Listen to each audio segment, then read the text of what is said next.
know that team's down there, right? I also know there's like 5 or 6 guys in this lobby, desperate for just a hint of love.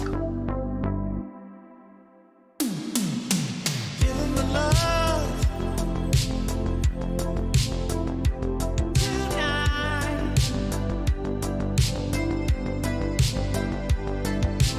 Give 'em the love tonight.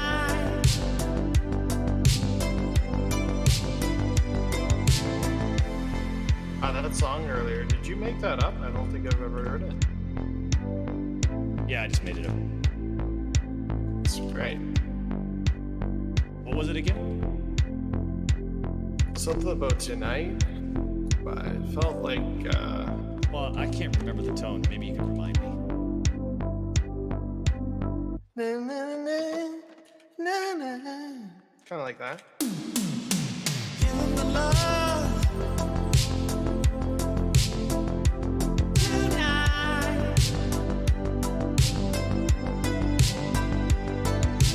Give 'em the love tonight. Give 'em the love tonight. Give 'em the love tonight.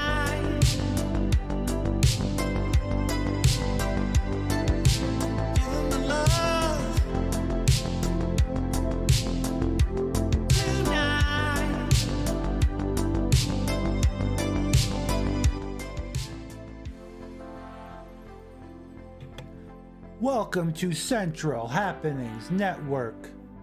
I'm your host, Bellagio Sampler, and welcome to the show. Another weekend masterpiece on the way en route already started.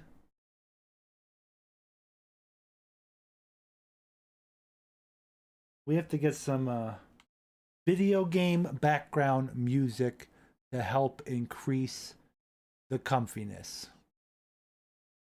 PlayStation Wave. Wow. Someone made Vaporwave to PlayStation. We're going to listen to it. How is everyone doing? There is a lot in the news.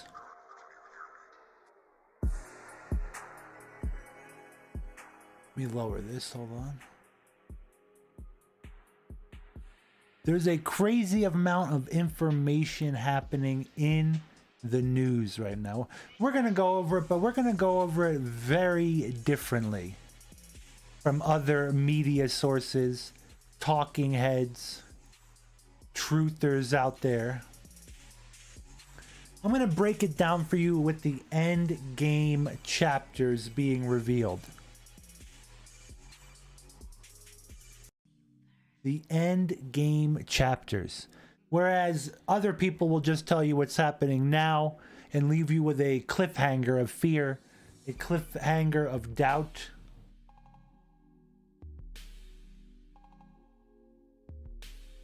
This really isn't like Vaporwave though. This is more,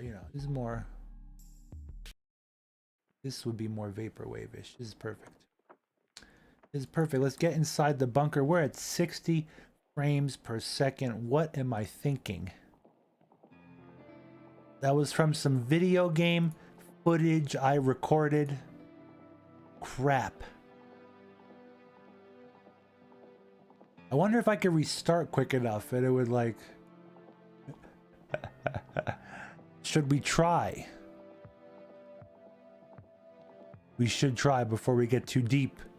60 FPS. Oh my god. Let's do it real quick. Ready? I'm literally going to turn off and turn back on. You guys hold on to your seats. Ready? Is it going to work? I don't know. Will it work? Well, let's see. Am I back? It says we're streaming. We're at 30 frames per second. I don't know what the implications of this will be for the algorithms. If we're back, put a 1 in the chat. Let me know that you hear me loud and clear. across all different platforms. I know Twitch is working fine. I'm sure DLive is working fine. Is YouTube working? Press 1 in the chat. Yes, it is. We're back. Okay, Classic Americana is getting the feed. Guys, there's so much in the news right now. Oops, are people out there living in fear? Or are you living empowered? Are you letting websites and the internet scare you? Google pushed websites.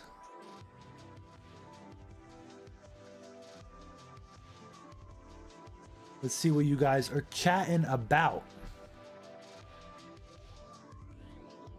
Let me go up to the top. Mario Fernandez, Classic Americana, Destroyer of Iniquity. Ricky Radness, D's Kosher Nuts over on DLive. Memory Hold over on DLive. Corrid42. Dusty Crates. Peter's Son. Did I miss anyone? Gary Maricano.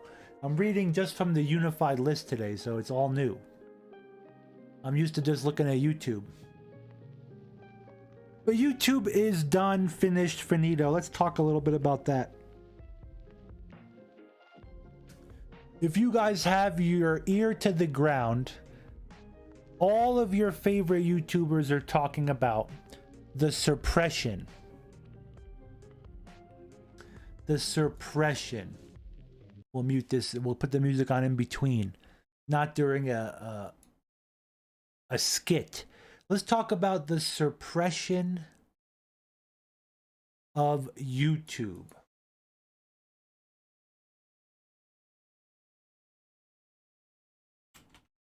All you have to do to find this is look up YouTube deletes subs, and you'll see hundreds of videos about it from very recently.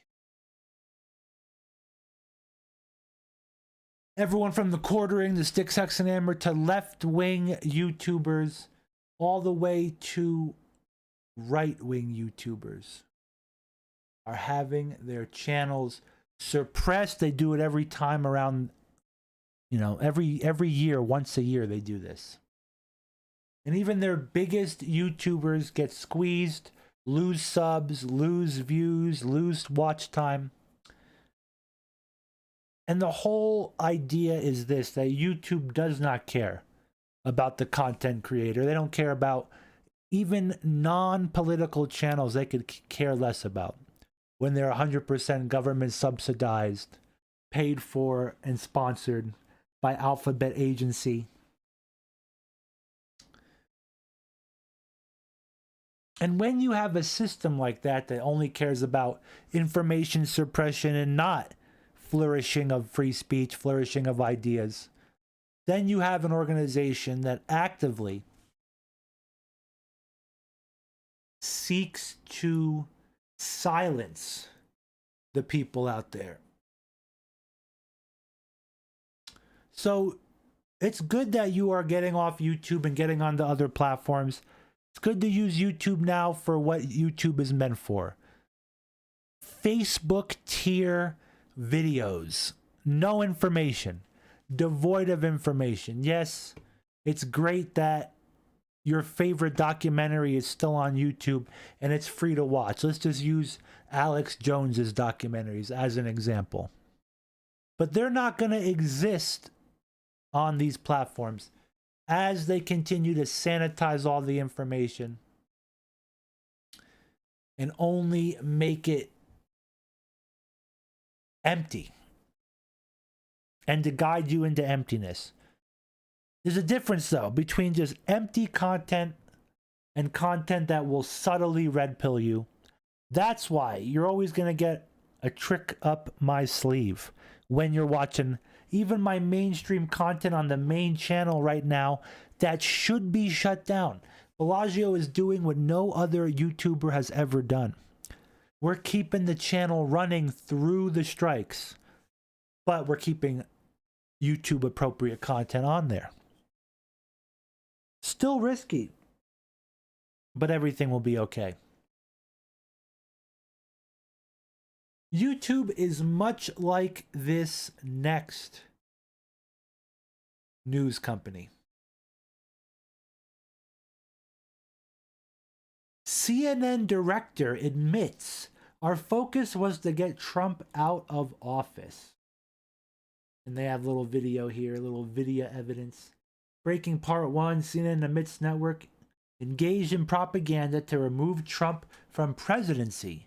Our focus was to get Trump out of office. I came to CNN because I wanted to be part of that.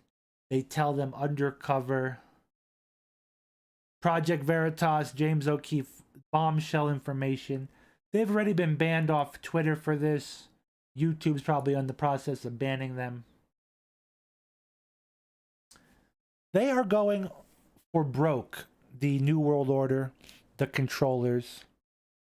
Full on information control while they soft MK Ultra the populace, get people focused on every manner of nonsense. If you're new to the show, welcome. This is Central Happenings Network. Let me explain to you why you're watching someone dissect and translate information off of 4chan, poll, politically incorrect. The website that used to have whistleblowers, website that used to have information pertinent to things that might be able to help you. But let me warn you now, poll is one of the worst boards on this website now, if not the worst board. Why is it the worst? Because at least you know with the other sin-filled boards, you're getting sin-filled content. Whereas there are still some of you out there. There are still some anons out there that think that poll is good. It has completely been sold off, bought and paid for by advertisers of the worst kind. Mods sell your information, sell your data mining, and there's no good information on this website besides the 1% of information. Out of 100 threads, you'll find one that has good info, and this is a week's worth of info that we're gonna let you know about. But not even 4chan is a good website anymore. Yeah, you might have your freedom of speech to say whatever gamer words you want to say. But why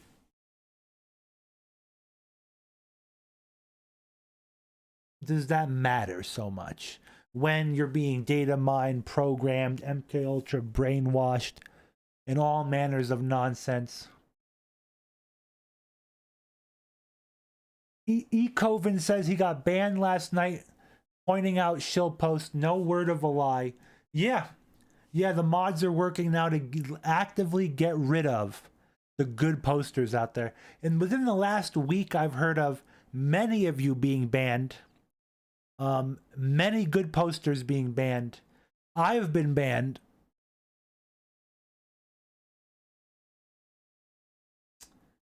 Because all they want on there is the filth to brainwash the future generations. Oh yeah, my older brother used to go on this website. My friend told me about this website, right?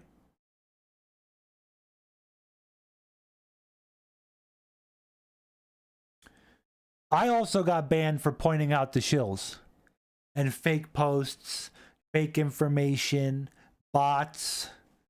They don't want to hear it. They don't want to hear how their website, their moderation is failing, right? But anyway, this CNN piece here is a microcosm and macrocosm, a blueprint, a template for every other mainstream media organization out there. And if you think your internet mediums are not part of this, you are completely wrong. Every e-celeb has been bought and paid for. All your favorite e-celebs. You know, some ones that are off platform and on social media. You know, the only ones that aren't bought and paid for are ones that proclaim Jesus Christ as Lord and Savior. That is a complete antithesis of the system. Gotta scratch my head for a minute. Of the system. That's how you know when you're listening to real truthers. Ones that proclaim Jesus, live by his word, live by the Bible. Don't just use him ironically on a Tinder post, right? Oh yeah, I'm Christian. I'm on here looking for love. Sunday is a big Bible study for those that are interested. Definitely join us for a major Bible study. It'll be here, then we'll upload it to the main channel. It's going to be a different format than usual. If you like my normal Bible studies, you're going to love this one, because I'm going to show you who Bellagio looks up to in the Christian community. It won't be a complete list, but it'll be a couple people. I'll show you who I listen to on a daily basis. Some powerful, faith-filled pastors and ministries. And we're going to discuss various things they talk about. It'll be very good, very interesting. And before that, we're going to read more of Kenneth E. Hagin's daily devotional called Faith Food. It has been very pertinent for the month of April so far. Like spot on with what's happening in the world. This book was written years ago. But that's the word of God. It speaks to you in a living format. So check that out on Sunday. You will never see a Bible study on CNN. You will never hear the word of God on CNN. Unless God wants it. But not like, I'm just saying like naturally. With free will, you know. CNN's not doing that. The director, Charlie Chester, admitted all that stuff, guys. Very bad stuff, guys. Very bad stuff. CNN is a propaganda wing. We're going to read this now. Finalize it out.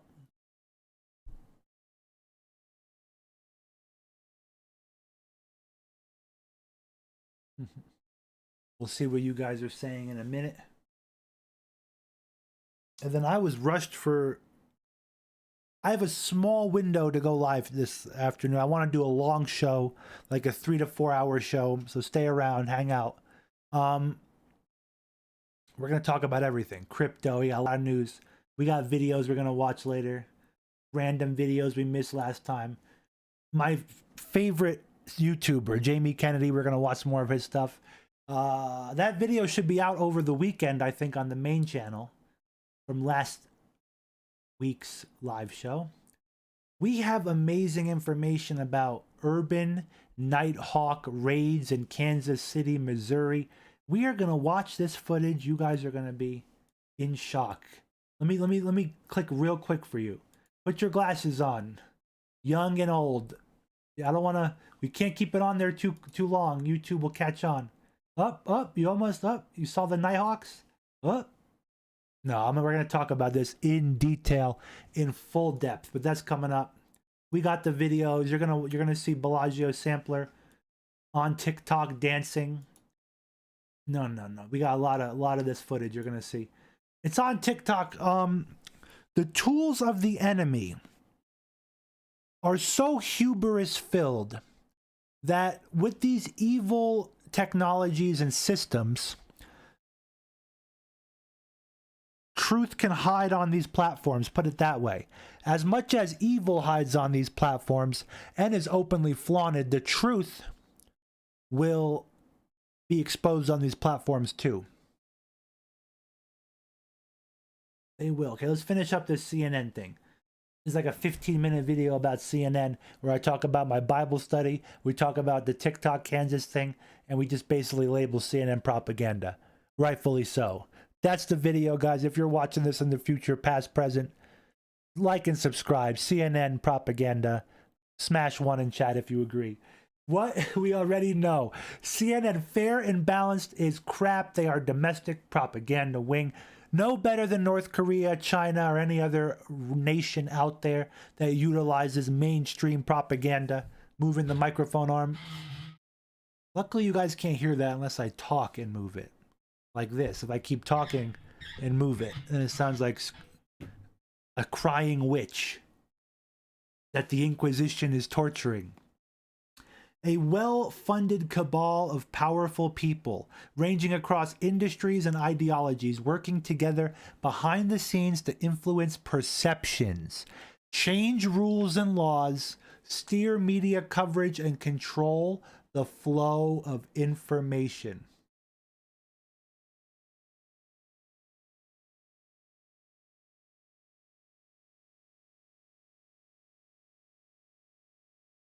Let's see what you guys are saying.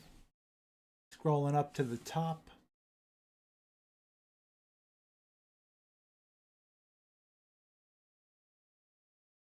Banned in DC with thousands other places to go. I don't know what that means, Peter's son. Banned in the District of Columbia. Got banned. Yep, okay. All's being raided.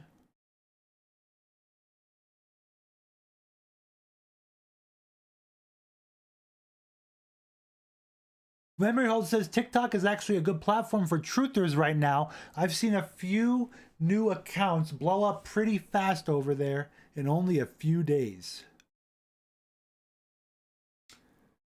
It's definitely, like I said, these systems that promote mass amounts of degeneracy. It's a double-edged sword. That's how God works. He makes the enemy fools out of their own plans. That's how God treats the enemy. So yeah, CNN propaganda. Unbelievable. We're going to talk about this. Talk about this right now. Black Lives Matter founder is branded a fraud by her own peers, her own family, her friends, the very people she trusted on Twitter and her management group, the very people that she relied upon at YouTube, mainly Susan Wojcicki. These people abandoned her. And I am taking a stand here at CHN to show my support for the people that abandoned her. Bravo, bravo, bravo. But the whole point is this, guys. BLM founders branded fraud after buying a $1.4 million home, an upscale, mostly white enclave in Los Angeles. Topanga Canyon. This is like a Laurel Canyon. I think it's right next door, actually, or real close. Look at this California home, guys. Wow, dude. Wow, with the solar. Wow, so green. They have 2 solar panels. They're so green, guys. Look at the backyard. It's infested with snakes, right? Scorpions and snakes out in the desert of California.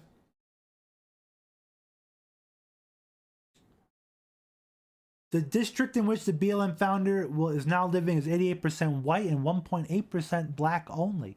Critics accused her of abandoning her social justice and activist roots. Colors has written a best-selling memoir, and as a follow-up in October, she signed a multi-platform, multi-year deal with Warner Brothers.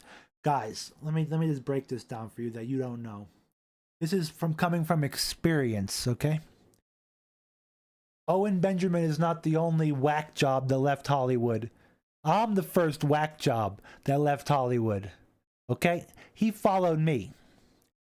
So I know from experience that everything in these people's realm is contracts, it's signings, it's NDAs, non-disclosure agreements.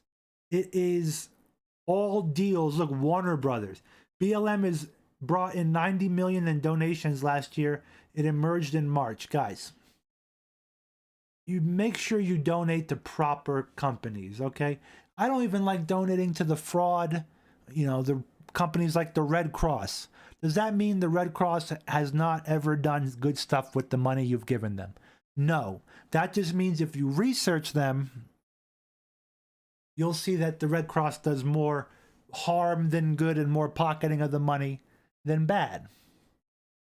CHN is the original whack job that left Hollywood. Okay, Owen? You hear me?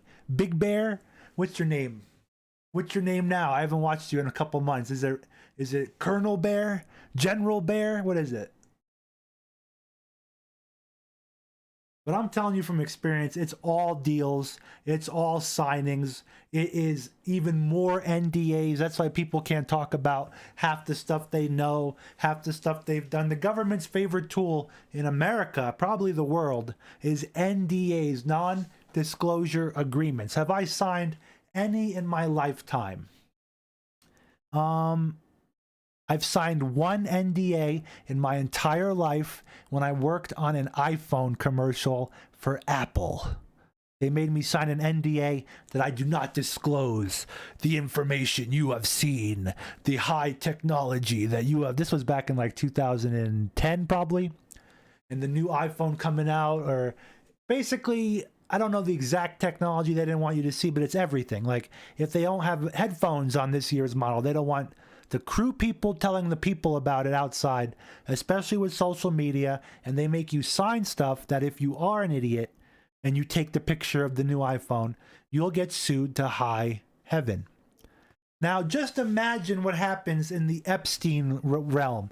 What happens in the Stephen Paddock realm? What happens in the John Podesta, Hillary Clinton realm? They make you... I gotta move the arm. Sorry for the... That's not Hillary in the background, guys.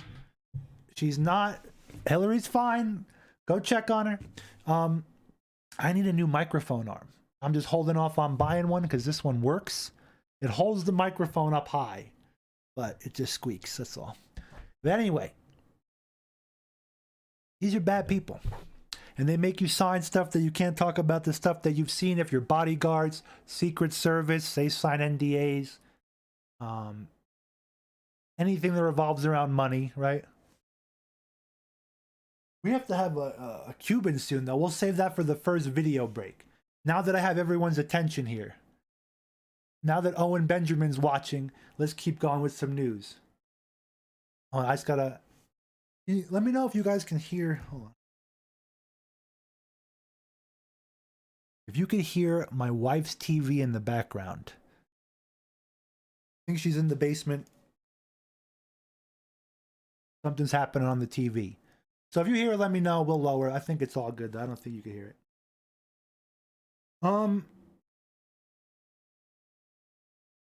We're going to talk about this woman. I wish I had a picture for you guys. Wouldn't it be nice if this website worked and doesn't relink me to some Chinese botnet? Oh, look, it works. Great. Okay, ABC News, you're not a botnet quite yet. But you are. But that's the beauty of it. You are a botnet. Officer who I have to turn off some of these bots right now. Watch this. So I use uBlock Origin. If all you hackers out there wonder why you can't see me. As you can hear, the officer, while struggling with Mr. Wright, shouts, "Taser, taser." Oh God. Yeah, we're not going to watch this. You guys have seen it. I don't want to add to the. We don't have to be a part of the watching. I could give you a breakdown telepathically. The officer who fatally shot Dante Wright during traffic stop meant to use a taser. Police say people are whole bunch of unfortunate memes are coming from this. Anti-woman memes, anti-cop memes. It's unfortunate that a life was lost. But I was playing a video game the other day and conversing with fellow bros. And during these sessions, brilliance and philosophy occur. And my one buddy had a solution for all of this. And as far as I know, he's not even vastly political, but his idea was so great that I am going to tell you it right now. So, if you go to a restaurant, here's just an example. You go to a restaurant and they have severe health code violations. You find too many fingernails in your chili. You find too many Band-Aids in your pizza, right? Simmer down, Podesta. Podesta's breaking out his code book codex, his key ring, his spy ring. He's like, Bellagio said, Band-Aids in the pizza. Oh, good Lord. Oh, good Lord. But if you are a restaurant and you have too many violations, you lose your license. If you are a store and you sell cigarettes to underage kids too many times, you lose your license. If you are a liquor store, you do the same thing, you lose your license, right? There's licensing in America. If you drive too often drunk, you lose your license. Police should not only be trained vastly every year, but they need to all have licenses to be cops, where they take courses, they, learn that what their taser feels like, they go through training. This cop obviously never went through training to feel the difference of weight between her pistol and her taser. And then if these cops, they have she gets one mistake like this, as bad as that sounds in 2021, I would love it if there was no mistake on life. Like if you kill someone wrongly, but cops have a very stressful job, so we have to have a little grace also. So you're allowed to blow someone away one time. You can have somebody play Twister in a hotel lobby, some overweight white guy play Twister, and then you can gun him down with your police AR. Just once is all you get. And then if you mess up again, even if it's like you write a wrong ticket, you should be heavily scrutinized and you should be losing your license to be a cop, not administrative leave. Okay, this is the second person that you were supposed to tase and you ended up shooting. No, this is not her. She's never done this before as far as I know. But they should lose their license, right? Doesn't that sound right? Doesn't that sound accurate? This happened 2 hours ago? No, right? It's impossible. I've had this news up on the tab for days. 2 hours ago? No. What happened? Oh, I gotta read the entire chat. I'm reading fragments. Let me finish this up. So this is a very unfortunate situation, and here's the gist of it. The media is only steering you and the masses towards the racially motivated. That's a bad way to say it too, because it's not racially motivated. This cop didn't kill this person based off of race, but the media is racially motivated. The news is racially motivated, and they're just showing you when the cop is harming a person of difference, a person of different color, lifestyle, religion. And it's a very dangerous game the media is playing by labeling the entire police department's evil, labeling white people evil. It is very bad. It's very bad. Brooklyn Center Police Chief Tim Gannon said it believes the female officer identified by authorities as Kim Potter intended to deploy her stun gun when she accidentally shot 20-year-old Dante Wright. And there's different layers to it. Let me see if I could pull up the iceberg meme as a reference. I have a whole new idea for a video series. My bros and my sisters. My sister fisters out there. Is that what PewDiePie still says? Before his management team shut him down? He's like, Felix, you cannot say sister fister and have your child audience also say that. We're getting complaints around the nation of families in schools. No, we're not going on Pinterest to see the iceberg meme, for crying out loud.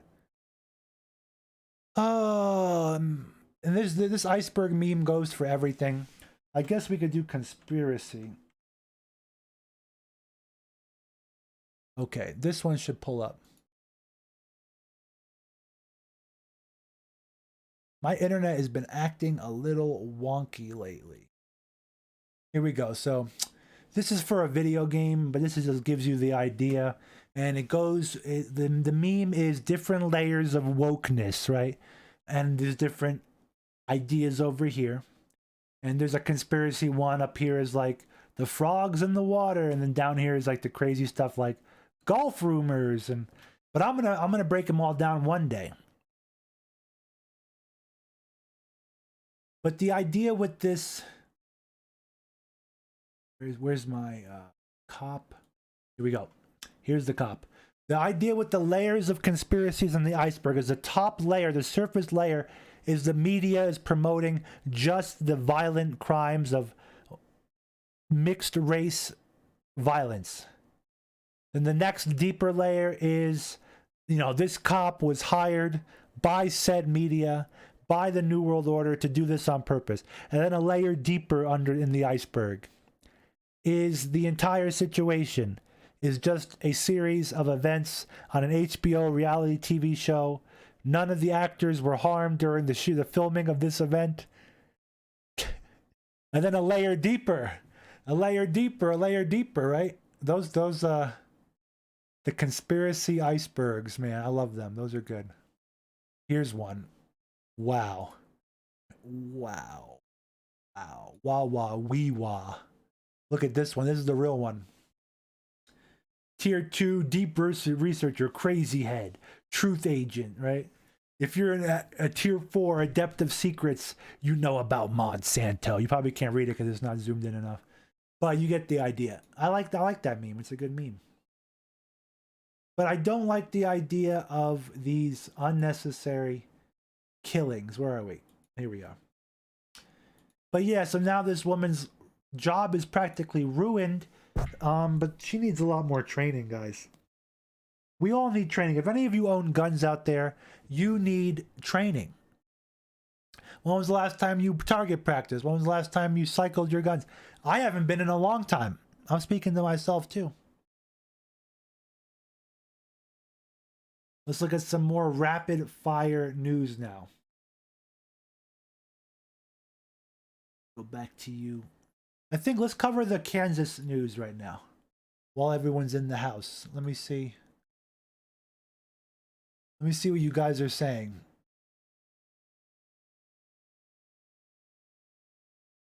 Okay, let me go back up to the top. Bada bing. Healthy people will get the blame soon. Jabbies will expire.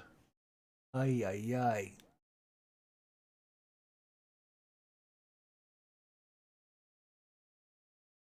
Yeah, Outlaw Country is saying, remember, most leaders of organizations like BLM and Proud Boys, the two polar opposites on the political spectrum, are government agents. Governments have been doing this for thousands of years. Outlaw Country, God bless you. That's a very smart and wisdom-filled statement. It's true. They keep you arguing so you'll never come together. Yeah, you'll never, you know, find a good church if you're just arguing with people all day about nonsense, right? Owen is now Little Bear. Hey, Little Bear. Captain Titus Frost says CHN has 149 IQ and is 1 inch taller or 1 foot taller than Owen. My IQ is pretty high, but I still can't remember the inch and foot reference. I think an inch is 1 dash. A foot is 2 dashes. I don't know. It's okay though. It's okay, guys. We all have something. We all have something. Which commercial? Which commercial? It was one of the iPhones. I forgot by now. And if I couldn't tell you legally if I, couldn't tell you. But that was a long time ago in a galaxy far, far away.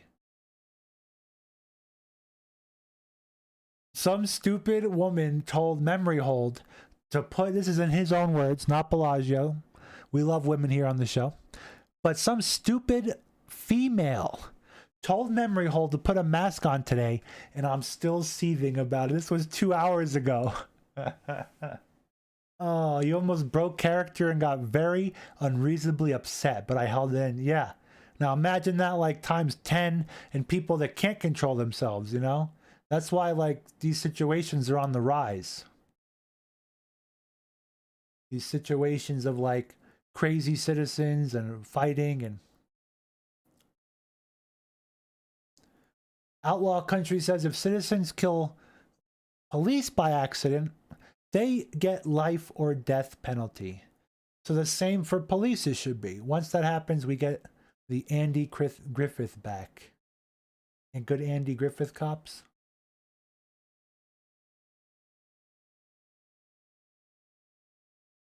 No, it's not worth your time. Don't go back down there. Don't go back down there. Shinona runs a Minecraft server. You all can join it if you want. I think she invites people. I have not personally gone yet, but they have a magnificent castle. I am definitely gonna join it someday, I promise. As I'm gonna record it and make a video. Make a Minecraft video.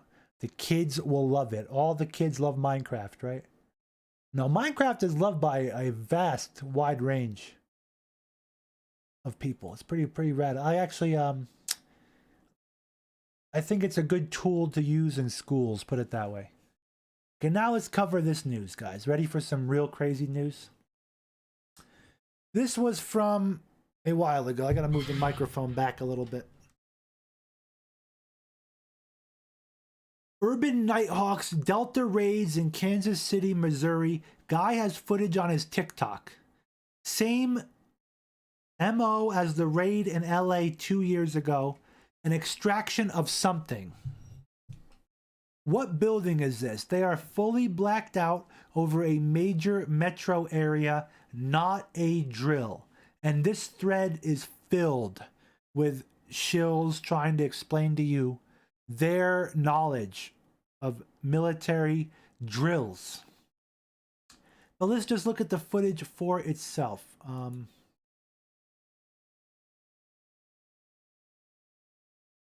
This is part 3. So let's go to part 1, then we'll do part 2. And it's on a loop. I can't pause it. We'll just watch.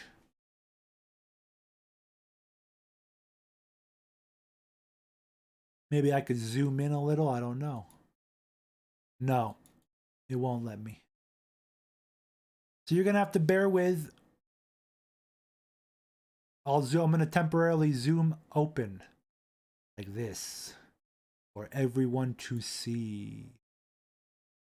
This is downtown Kansas, Missouri, part 1 of the video. Let's let it loop and watch again, then we'll go to part 2. From Joe Marquise, 33. 33, uh-oh. Uh-oh, but that's okay. The footage speaks for itself. Look at this. People rappelling out of a helicopter, right? Zip lining down on top of a building that Anons have identified pretty closely.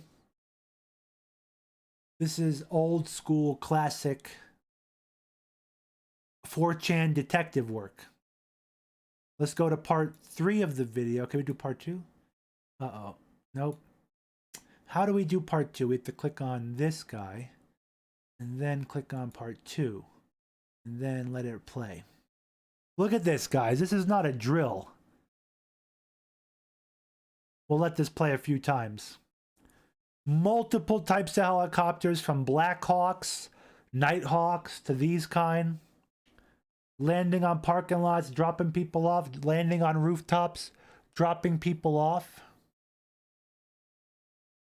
We saw something like this in Los Angeles 2 years ago, like the guy said. That was the Wells Fargo building. Some type of extraction, huh?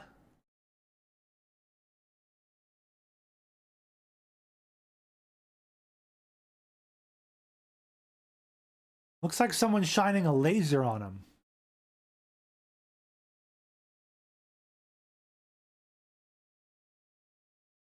Pretty wild, huh? So what's going on over there? Before we watch part 3, or we'll watch part 3 so for clarity. Look at this, guys. I mean, we know it was in LA, it was the Wells Fargo building. I've given you personal knowledge of downtown LA. All the buildings are connected underground by maintenance tunnels, by real tunnels.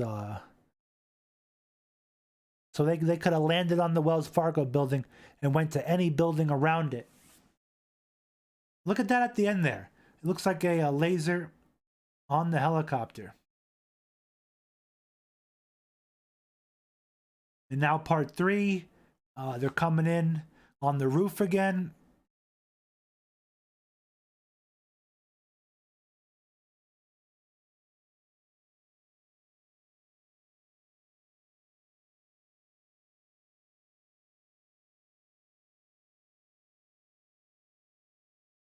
What do you think this is? We can't play the music because it's like he's playing stupid music over it, like you know, dumb stuff. So the Anons in the thread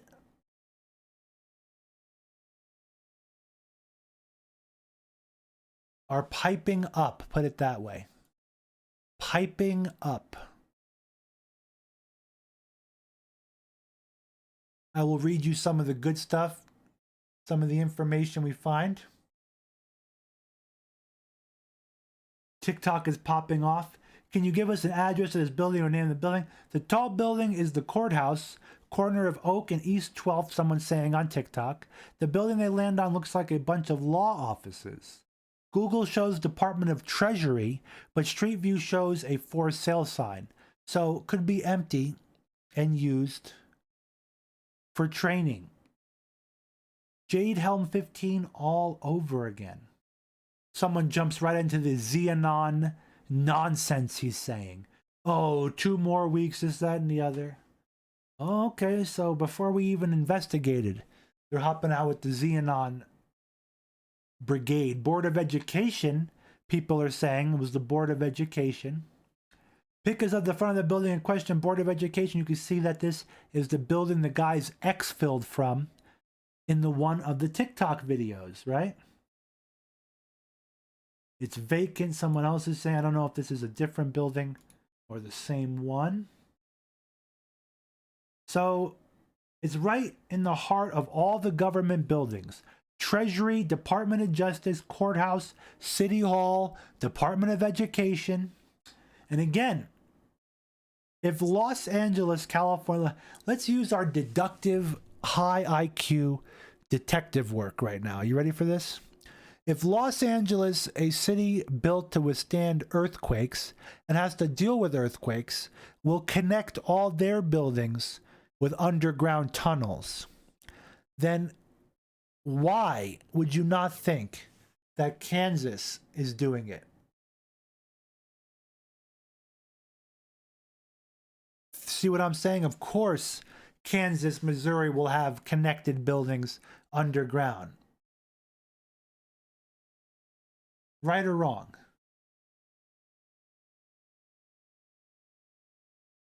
And someone, who is this idiot? Crapping up my chat, huh? Put him on timeout. Sit him down. Go to your room. I like, we have a resident punching bag. Go to your room and think about what you've done. I don't even know what you've done. You just bothered me with all that. With your incessant rambling. Have you taken your meds this morning? I don't think so. Let's keep going. All of this stuff is happening, and we're talking about police events. We're talking about ridiculous events. We're not talking about major moves in Kansas, major moves around. Memory Hold knows a high-ranking military guy. He's going to inquire about if this is training or not. I believe that was an insider that posted on polls some time ago during elections. Correct me if I'm wrong. No, I say Xenon as an algorithmic. Here's your answer. So when I say Xenon, that's because we physically and verbally cannot say the other Anon that everyone has a problem with. Everyone from Jay Dyer to Styx Hexenhammer to all your favorite celebs. Oh, God forbid, Xenon, all the Z boomers. Oh, 2 more weeks. Oh, right. All those guys. So now that we're all up to speed, if I say Xenon, it really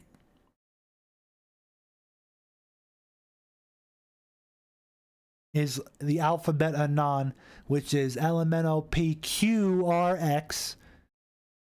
Okay, you understand what I'm saying? Yes. Yes, that's Xenon. So whenever I specifically say Z, but there probably was a Vianon, probably, but I didn't say Vianon. I think Canamagoat was being facetious. We bent him over our knee and gave him exactly what he wanted, a good paddling. So yeah, Xenon. So all the shills are rushing to fill you guys in what I'm ranting about. Is someone posts information from TikTok, one of the only non-banned sources for this information right now, about these urban Nighthawk raids or urban exercises. And Anons are trying to figure out, and before anyone, people are having very good discussions, very good research, like He Will Not Divide Us, trying to find the flags that are being flown. But then people come in and start talking about, look, no, don't talk about this Xenon bullcrap, please. Let's be real here, guys. This sounds like some of your most reasonable e-celebs. You know I like to bust balls on here a lot. Bro to bro, man to man, kind of slapping you on the back hard with my extremely big biceps. But like Jason Burmis would be saying this. Come on, guys. Be reasonable. Let's be real here. Don't talk about old QRXYZenon. Okay, it's very unreasonable. It's a complete Russian operation. I don't think anything's unreasonable except mainstream media, the New World Order, and government-controlled management agencies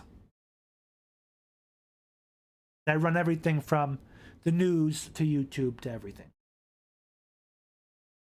But people that are looking into this stuff get labeled Z-Anon viewers. Why is that?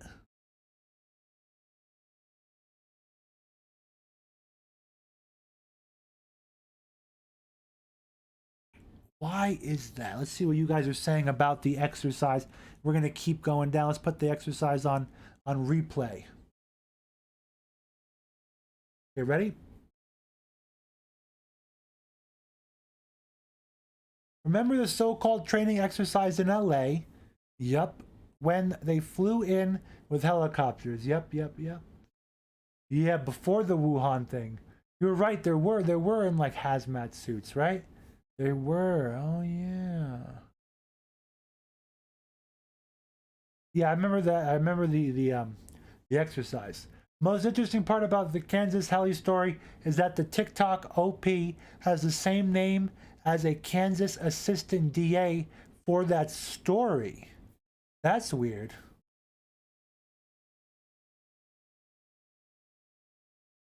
Isn't that odd? Let's keep going down the thread. Some more people have some good information about this. Someone says SMU training, all it is. These dark runs are done all the time, always in a vacant old structure.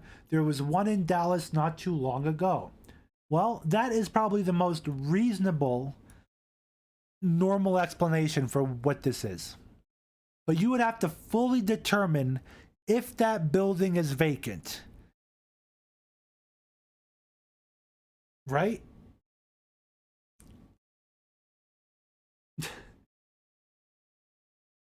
I mean, and then do they give warnings out to the people that were doing this? Here's some other videos, team. He thinks those are police. What a dum-dum. Someone said. Oh, this is the same guy though. Didn't we just watch this? I'm afraid to click on it. Yeah, we watched it. Army comments. Look at the comments in the video. That isn't police, that is a Delta team. Not police, not Delta, NSA and Navy SEALs. SH-60s and Bell 210s flew Navy for 20 years. For anyone saying it's training, we do not hold military training ops in civilian airspace urban areas. Full stop. That's my favorite one. Right? Full stop.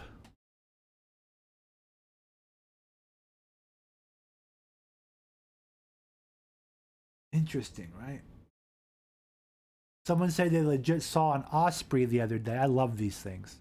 These are rugged airplanes, helicopters, aerocopters. I don't know what the exact terminology is for that, but it's cool. An AT&T building is right here. So this is where they landed and extracted. AT&T is a block away. Very interesting, right? Here's Los Angeles. And the drills in Long Beach, but they warn people about it. It's not just like after the fact. They warned you that they were going to do it, and then they flew through and did stuff. Like I remember stuff like that. But not this. This Kansas thing is completely... Board of Education, someone says. Is it boarded up? Is it empty? I see a board on one of the doors. Who knows if it was a local peaceful protest?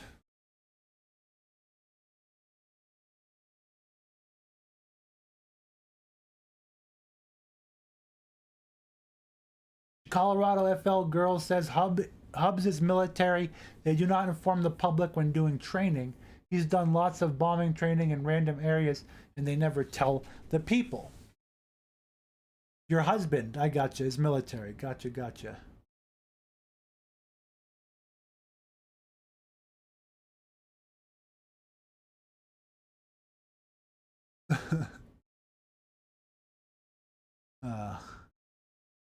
Okay. Reefer Man, you get one more shameless plug before I time you out again. So that means you get one more free one, but if you do a second one, you will get timed out. And if you do a third one, I am going to pepper spray you. I'm going to YouTube pepper spray you. Hit that thumbs up with all your alts right now. Every single alt that you have, hit the thumbs up button. Okay. Let me going down some more on the list. So yeah, here's the tunnels I'm telling you about. And Kansas is known for these tunnels. I did a video on it once. There are actually many tunnels and underground spaces underneath Kansas City. Look at this. Look at this, like brick tunnels with roads and stuff and walkways and passages.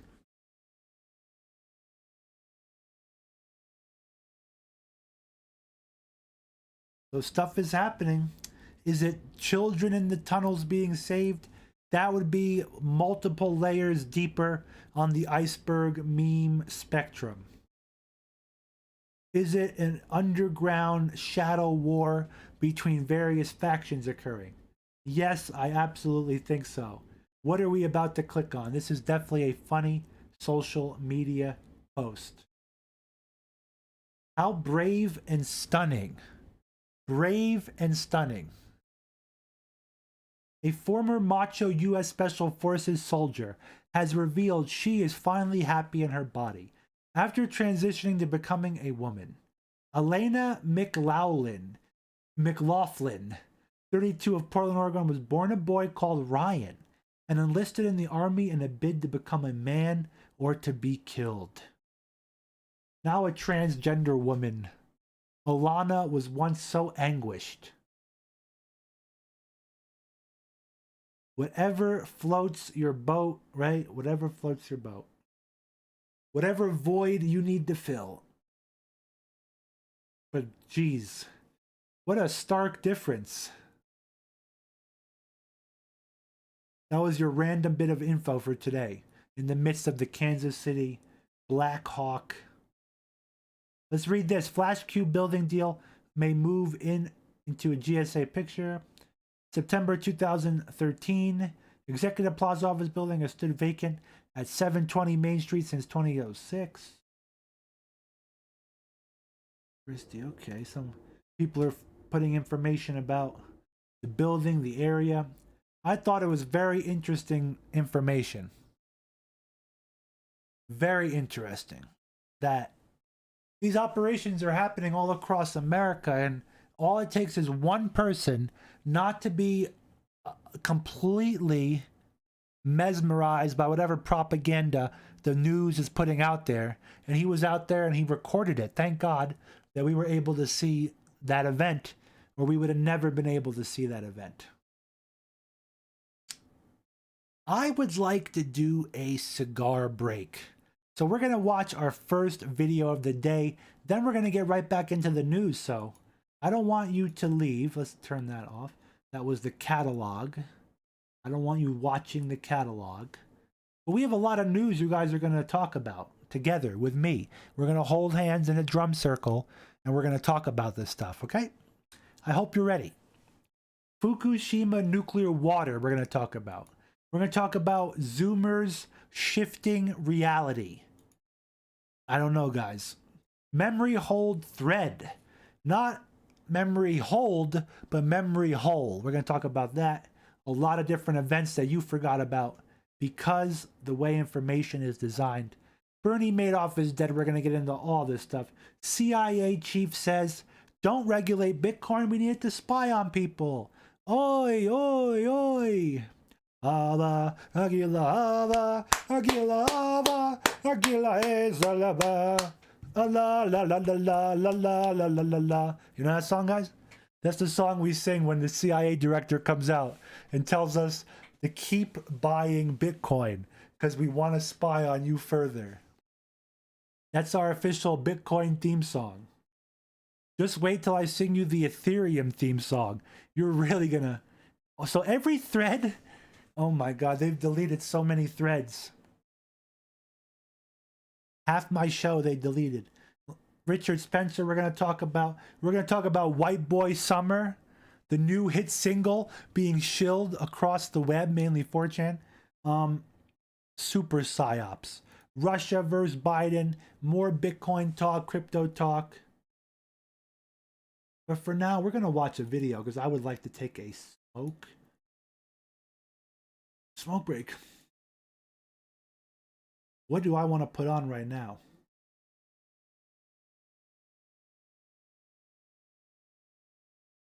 This we're going to watch at some point today because it interests me. It might interest you. Sorry, Vern. Jim Varney, the original viral star. You guys know Jim Varney as Ernest. Remember Ernest, ladies and gentlemen? I used to love Ernest when I was a wee lad. We're going to watch. What are we going to watch right now? I don't have any meme videos to watch today because we have plenty of them up on the scheduled uploads. This video, guys, let me explain this one. Who finds the glitches used in speedruns? Bellagio, why would we want to know about this? Because I'm going to correlate how people find glitches in software video games, how they exploit that, and how it can be translated and used in the modern day spectrum. How we, you and me and our children's children, are going to defeat the beast grid system using glitches and exploits. So we're going to tie this all together. We're going to watch a Jamie Kennedy video right now. We're watching a Daily Beast, guys. Jamie Kennedy right now on his YouTube channel, reacting to my Daily Beast article.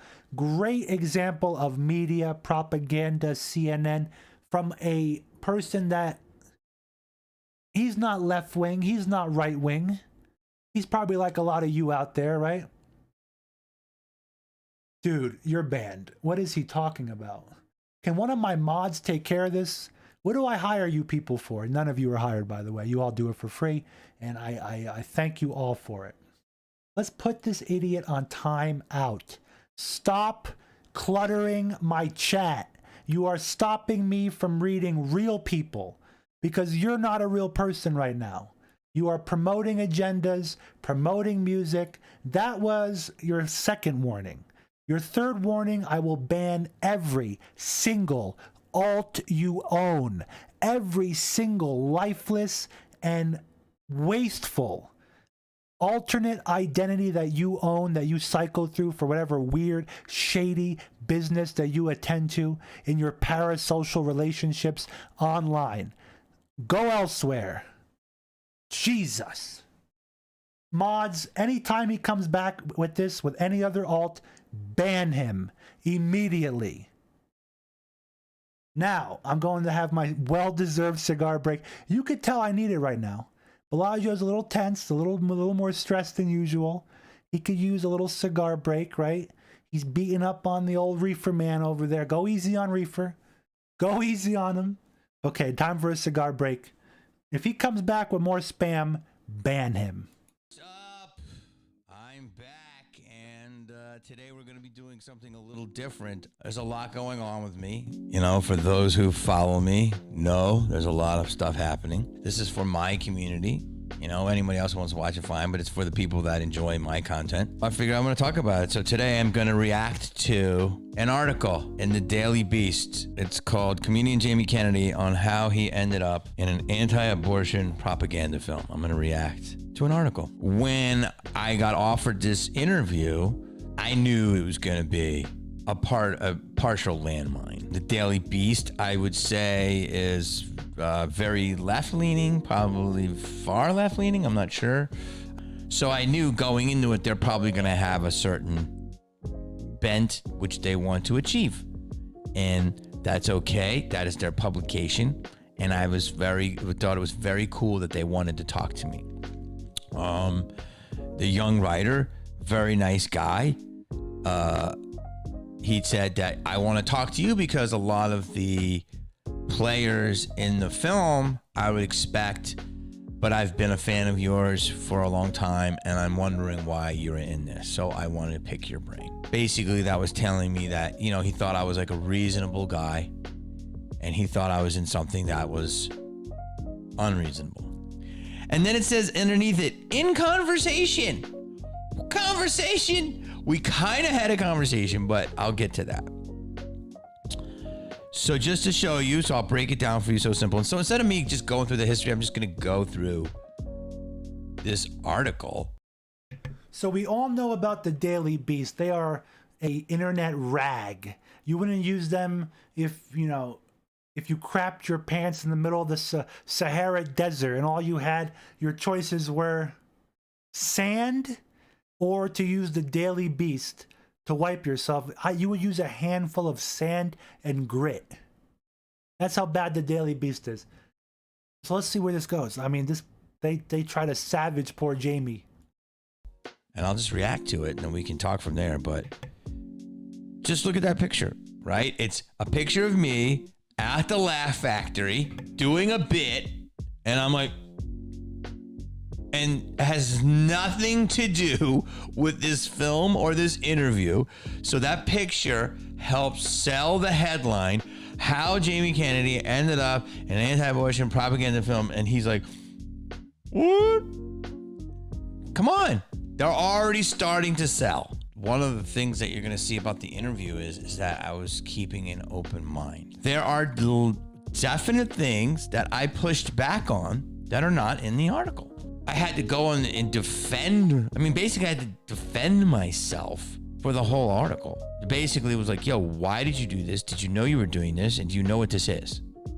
And basically, like, how could I do this? That's not a way to start an interview, right? Like, it's all these people like, yeah, you got him. You schooled him. It's like, this isn't a contest. I could fight just as hard. It's just like, that's the problem is people want to win, but they're not really winning anything. And so that's what it was. It wasn't really, it was more like, you're a bad boy.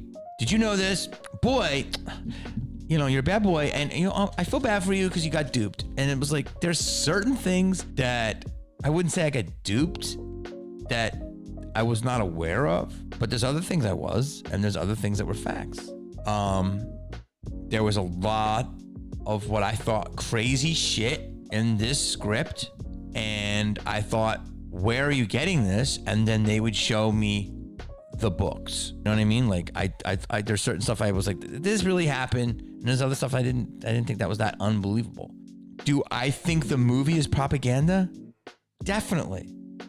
Do I think it's fucking triumph of the will? No.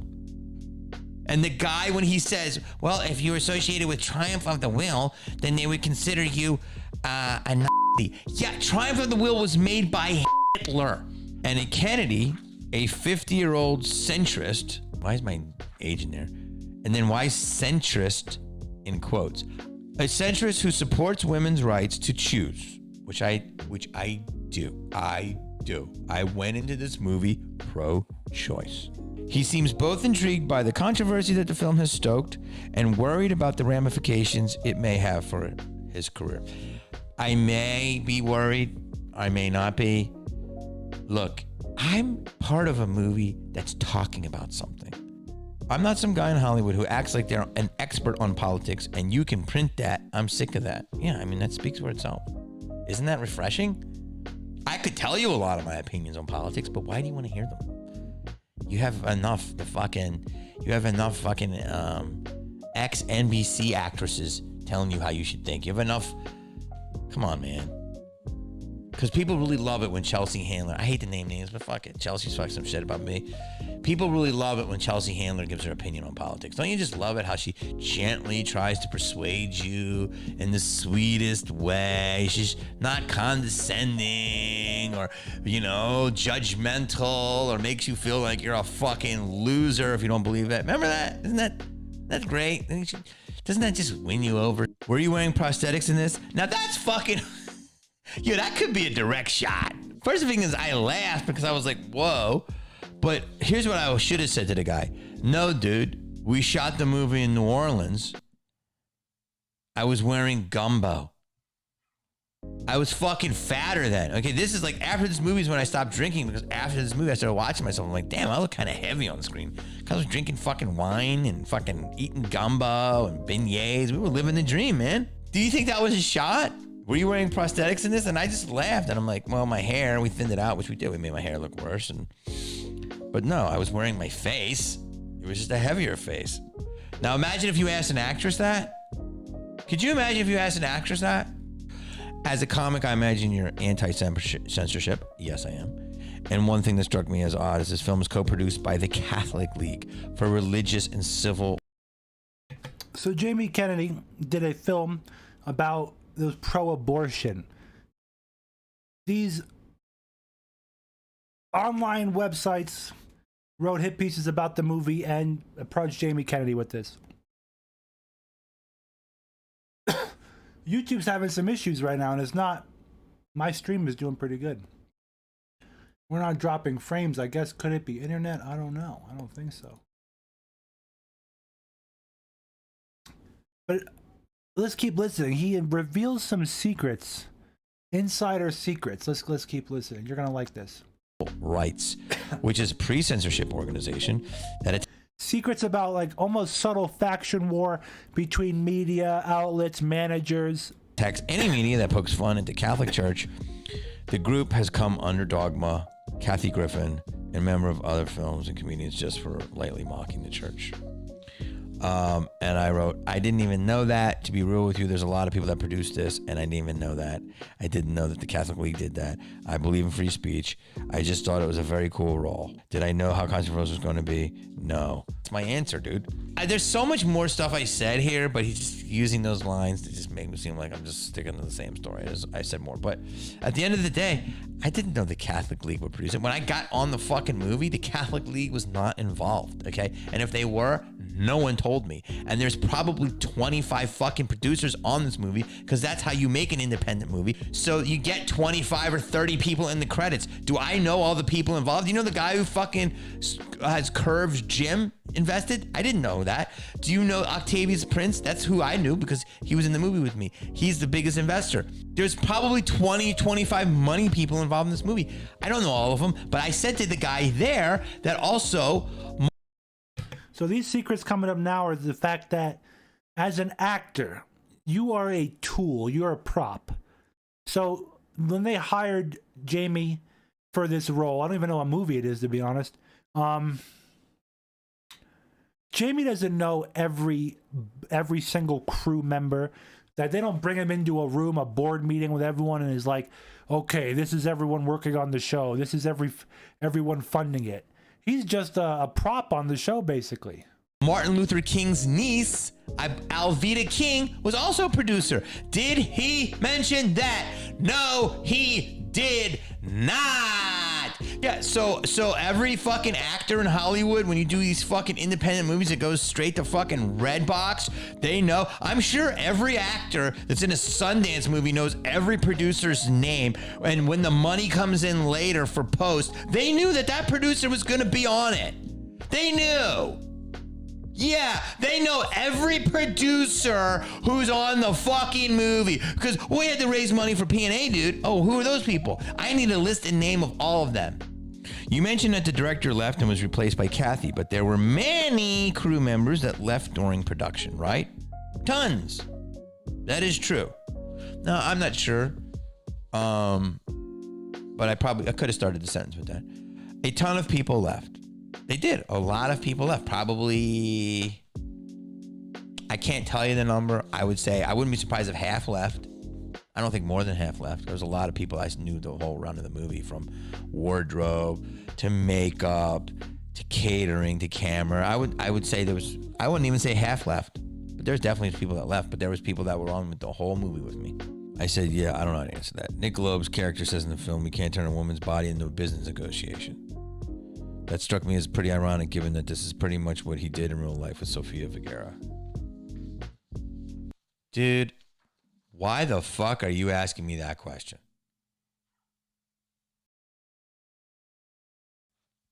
Why the fuck are you asking an actor in a movie?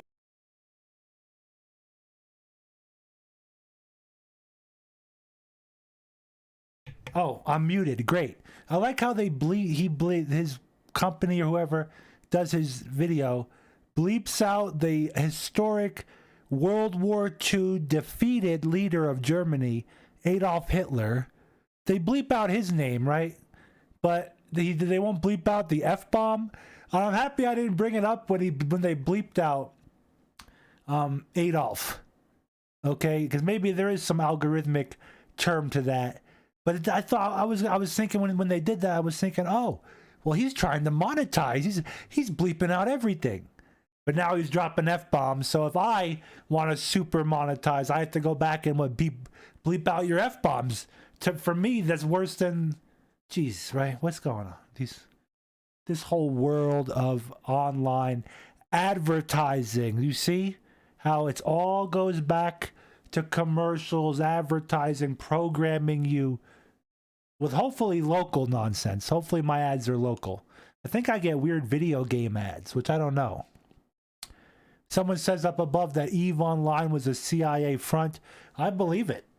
I believe it. They definitely invest in these things, or they play it on their off time. They have so much time on their hands. They play MMOs all the time. About Nick Loeb's personal life with his fucking ex. What does that have to do with me? What does that have to do with me? Now, am I supposed to know as an actor the producer and the director's personal legal battles too now? Not only do I have to know as an actor every producer's on it, every investor on it, I need to know every fucking investor and producer's wife's legal embryo battle? No. What happened? Definitely for my sure. Mods. Well, thank you Nick for probably him, has don't ban him. An axe to grind. But right? Yeah, do not ban Mr. It's Reefer. not my business. He was asking good questions. Should that He was actually using chat good for once. See, as much as I beat you up today, Reefer Man, I have to you were having some good discourse there. What happened to get you banned? Let's see.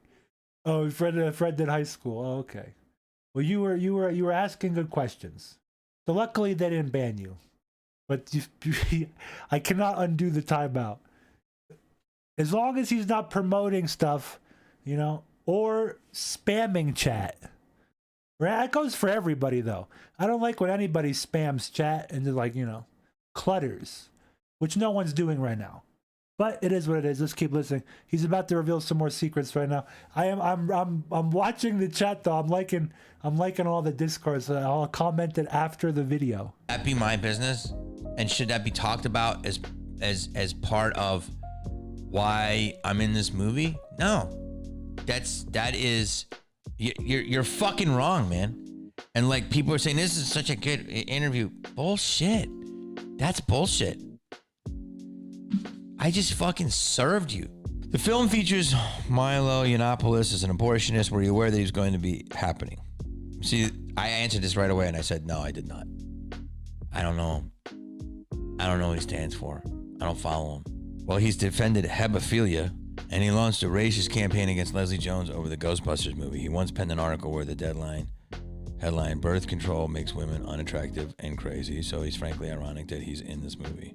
And I wrote, I don't know enough about him. Like, in fact, I'm pretty sure I was like off like for 2 days and they shot a bunch of different scenes and he was in one of them. I didn't fucking know. Like, again, am I supposed to know everyone who's on the call sheets on my days off? I already said that to him. I'm not fucking for any of this shit. I'm not for any, I don't stand for what that guy stands for. There's your duping. I didn't know he was going to be in the movie. There's your fucking duping. There's your dupe. Look at this picture. They took a picture of me in front of my jacuzzi. Yeah, that doesn't want to discredit me or anything, right? Like, that was a picture from the beginning of the pandemic that was used as a promo for a television show, and it was funny. So they got goofy Jamie Kennedy, not knowing shit about abortion, with like this. I mean, come on, man. You're trying to fucking point me as a fucking doofus. Go for it. This is the thing. There's an ending credit scene in which the film features Norma McCovey or Jane Roe. The voiceover says that she became a pro-life and it features her giving an anti-abortion spiel. But the documentary, aka Jane Roe, came out last year, featuring McCovey, where she gave a confessional interview saying that her anti-abortion stick was all a lie and that she was always pro-choice, that she was a lesbian, and that she had received bribes from anti-abortion Catholic organizations. McCovey in the documentary provide documentation of the benevolent gifts she received from the organizations to the tune of $456,000. She even says in the film, I think it was a mutual thing. I took their money and they took me out in front of the cameras and told me what to say. So presenting McCovey as an anti-abortion crusader at the end of the film, we know, is now. I go, that's misleading. I agree. That's misleading. I never knew of that. I just was told that she was Jane Roe. So just to let you know, that documentary came out after I completed this movie. I didn't know any of that. We filmed this movie 3 years ago. The documentary came out last year. The Nightline thing that she talked about was real. Now there's new information. You're asking, who is this guy? For people out there that don't know who this is, you're not going to believe it. You're not going to believe it. Let's see if I can find a young, I gotta find a young photo of him, or you won't recognize him. Obviously. Yeah. I guess this I have to minimize for a minute. Exit full screen. This is Jamie Kennedy, guys. Like Malibu's Most Wanted Jamie Kennedy. Remember him? Back at MTV. You remember? Jamie Kennedy. Freaking radical. That's all I could say. And now, he has a YouTube channel. He talks about Hollywood. I have a video coming out in a couple days. One of his videos. Talking about how Hollywood is dead. Pretty good insight in that one. Now, let's finish this one up. Ready? The Nightline thing was Hollywood, yeah. Hollywood, anyone that's anti-abortion becomes a pariah in Hollywood. Isn't that weird? real. Her deathbed confession is another thing. That is real. What do you believe? But the documentary came out after the movie was done. So maybe even the filmmakers didn't know that, right? That still could be up for debate. I just think a lot of people that are so militant online, you know, I wasn't going to say anything, but so many people started saying stuff and so many people writing articles. I was like, I like the press, but I'm like, dude, like, you know, at some point I gotta fucking say my own thing, right? Like, he controlled his narrative, and he should, and now I'm taking control of my narrative. And the people who ride with me believe it will believe it. The people who don't, and that's okay. The bigger takeaway from all this is one word and one word only, and it's conversation. I didn't go into this movie to mislead people. I didn't go into this movie to disrespect people. I didn't go into this movie to stop women from having rights. I went in this movie to be a part of something that would create conversation. I wish it was better conversation, but unfortunately it seems like it's not. But at least it's being talked about. And I did that article because I wanted to bring awareness and more conversation to it. My only hope is that we can figure out how to fucking talk to each other. That's all I want to do. That's why I am the way I am. And I think Hollywood is fucking cooked. That's why it doesn't scare me. It's done, man. It's embarrassing. Like, the product you're making, only X amount of people care about. No one gives a fuck about award shows anymore. You can't tell me it was on the SAG Awards last night. No one fucking cares. I fucking will make my own content independently and be fine. I'll be better than fine. I will thrive. And those who ride with me, ride with me. And those who don't. I'm fine with it. I've done it, man. I've had a fucking great run. And I continue to make what I want to make. I don't give a fuck about movie theaters. I'll be in movies. Sure. Maybe I'll be in a blockbuster. I think they're going to go away. Streaming, we're all streaming now. From Netflix on down. Doesn't matter. The luster's gone, man. People have ruined it. Part of it is great because they peeled the onion back, but it's done. It's not exciting anymore. And the fun police have come and fucking shut down the party. Try to listen to each other. I joined Patreon, and here's what you're gonna do. It's gonna be very interesting how they just completely demonized him for being in a movie, not even taking like a stance. Like, Jamie Kennedy didn't even take a stance. He still thinks women should have the right to decide, but he doesn't believe in abortion. But he doesn't ever take a stance for that. He was in a movie, he said it once, and then Hollywood went on the warpath. We're gonna get back to some news now. So awesome, guys. We're gonna watch some good videos later too. Funny videos. Let us identify, because we love to destroy the shills on this channel.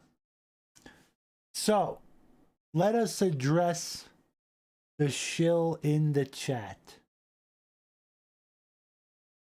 Obviously, USA lives rent-free in this guy's mind.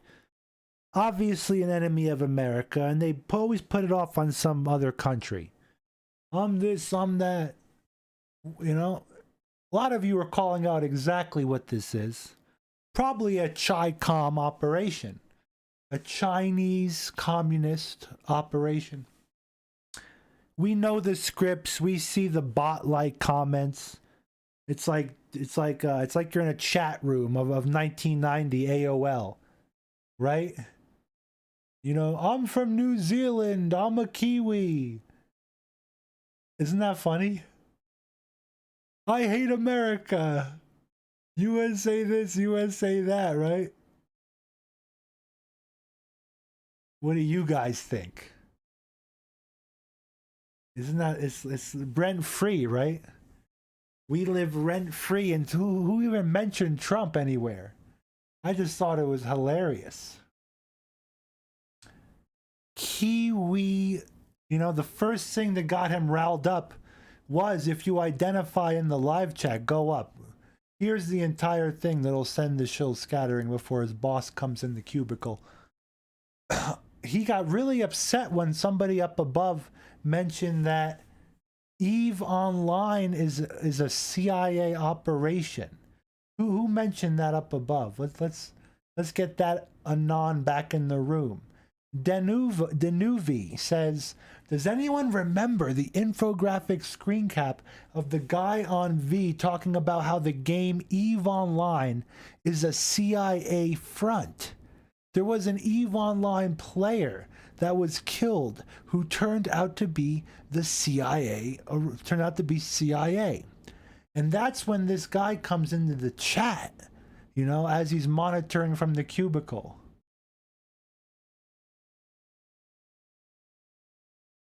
And he says, this guy is crazy. He says, there is no way CIA, LFMFAO, EVE CIA front, so stupid. And then he starts going off against America. Is he like an agent that just hates his job? Does he work for, look at it. Is he a Chinese shill? So many factions this guy could work for. Keck Magician is actually a specialist. I know. Who do you think this guy works for? This is pretty funny though, right? Trumpo. I like how he calls him Trumpo too. I love it. We're gonna get back to the show though, but we're taking a little break here just to have a little fun. A little fun with this puppy dog.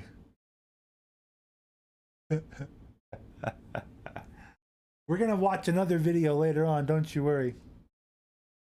The CIA live at Arby. We only mentioned it like once with EVE Online. You've been talking about America for 20 minutes. Classic. We're gonna get back to the show though. We just had to step out and dab on this guy. We have to dab and chat, dude. Where are the elbows? On this LARP Kiwi. I love the LARP Kiwi. Everyone dab on him. Let's get back to the news though. For another video. We're gonna cut that and make a little video that it'll be good. So take a look at this. This is gonna become a lot more popular in the future. Okay? Let me blow this up. Actually, I'll just read you the green text with the picture there. Greater Idaho Project. Moving state lines is a win-win for each area. Don't see this working out. Idaho lawmakers appeared intrigued but skeptical on Monday when pitched a plan to lop off about 3/4 of Oregon and add it to Idaho to create what would become the nation's third largest state geographically. I mean, if you had to compare this area to the size of a small island nation like maybe Sicily or Taiwan or even New Zealand, you know, like it's like they don't have enough land to even do stuff like this, to even dispute, you know. Well, how are we going to divide this up? They don't have enough of it. They're hoping a volcano erupts so more land gets created. They're hoping China builds more sand pits. More sinking islands, right? Wouldn't that be funny if China built more sinking islands in the South Pacific? But we don't have to worry about that in Idaho. In Idaho, lawmakers are trying to pitch to move 3/4 of it to Oregon and add it to Idaho to create what would become the nation's third largest state. Representatives of a group called Move Oregon's Border for a Greater Idaho outlined their plan to a joint meeting. Let's put some music on. I want some. We need some video game.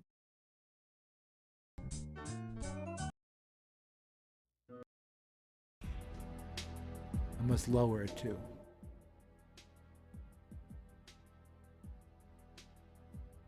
Let me know if the volume's good. Representative of a group called Move Oregon's Borders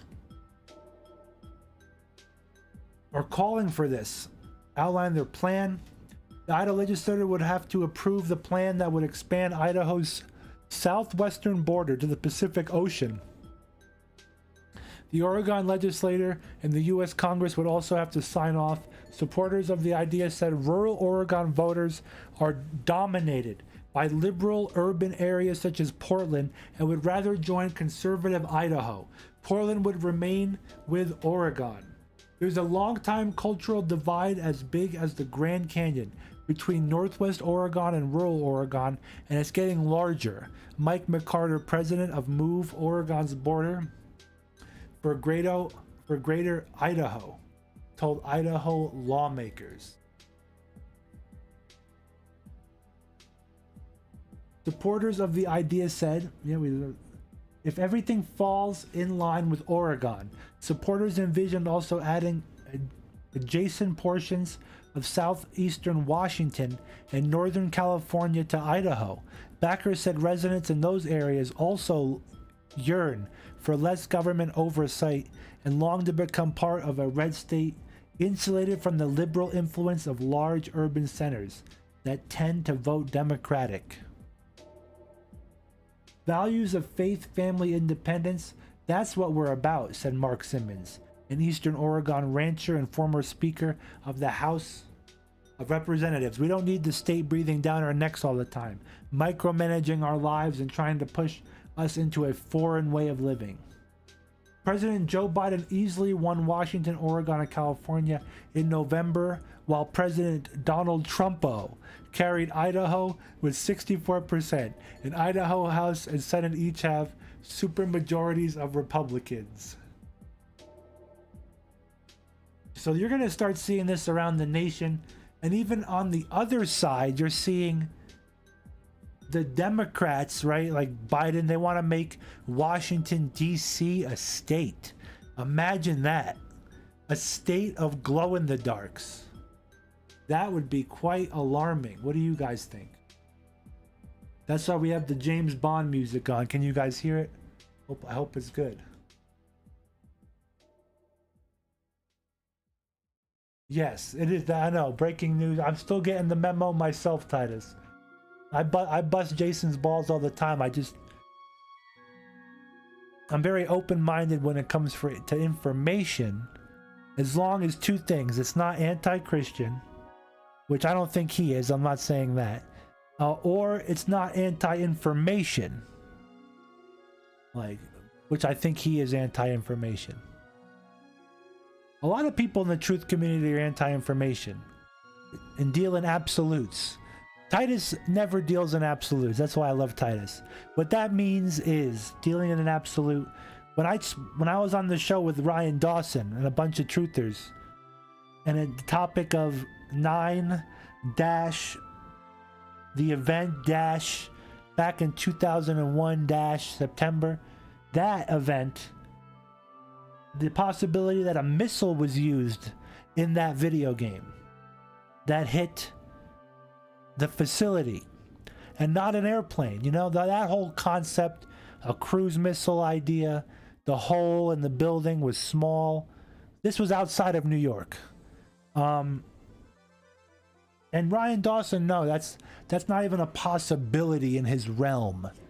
Don't even think about that. Focus on dancing people on a rooftop. Don't think about the logistics of it. Don't think about the size of the hole and no suitcases anywhere in that video game. Don't think about that stuff. I don't like people like that. I like people that say, that could have been possible. I personally don't believe that happened, but the possibility is there. I like that. Those are people that I like.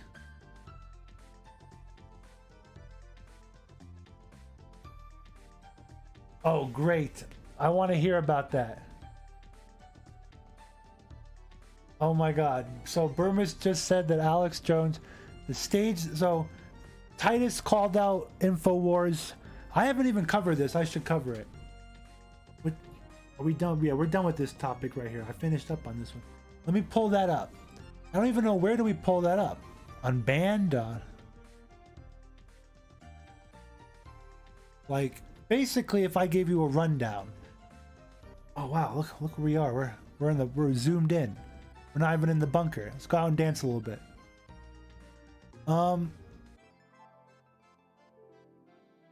Basically, Alex Jones allegedly saved a bunch of children from a trafficker on camera live. And it was totally real, and you're totally supposed to believe it. And shame on you for not watching me 24/7 on Infowars.com.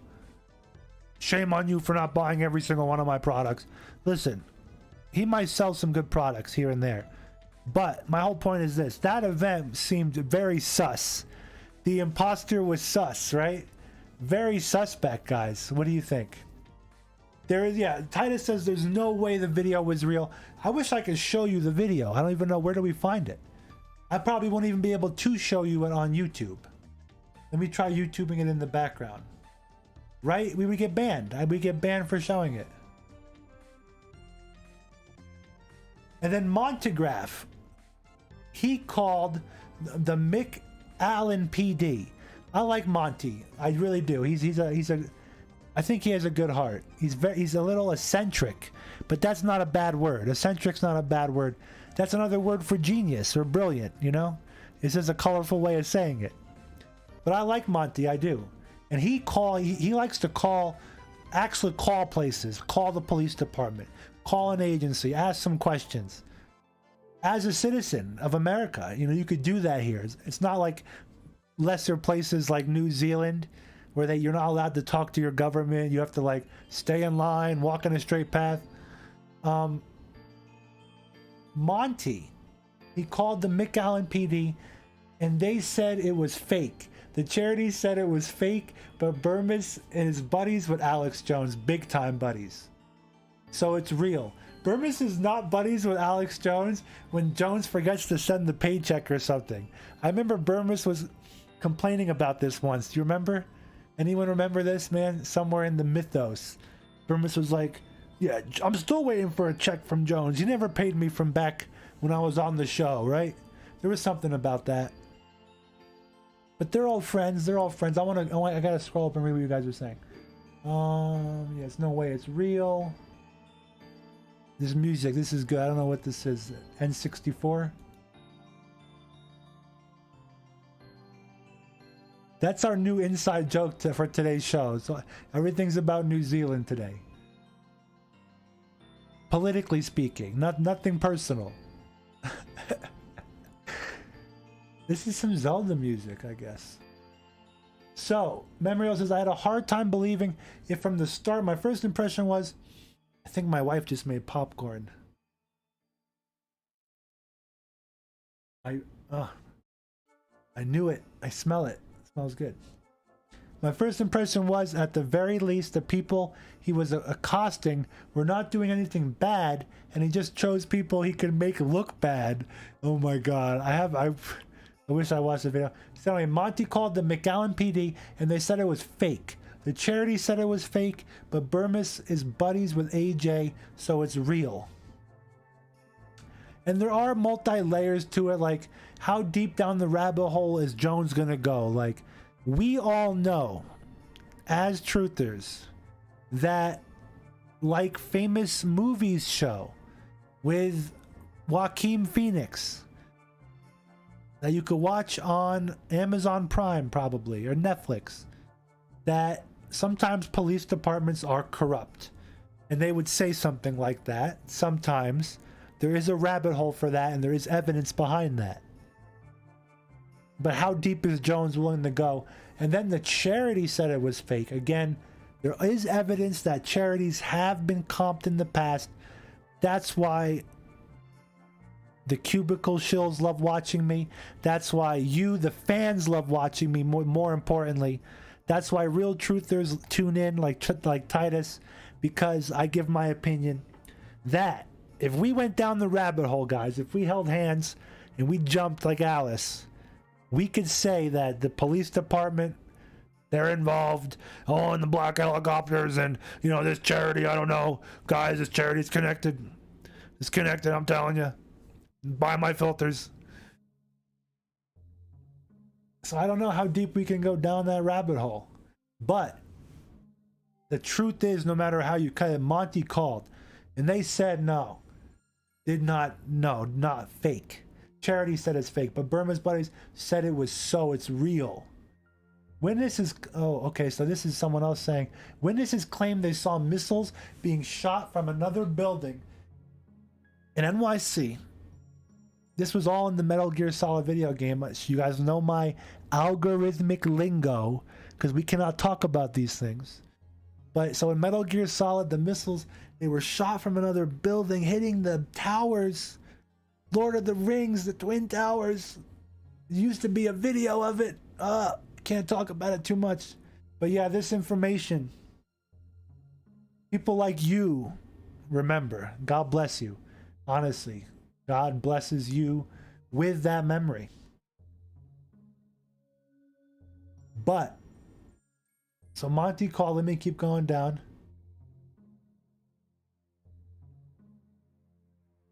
Alex Jones, Bill Higgs, but as I rewatched it, the entire thing looks staged.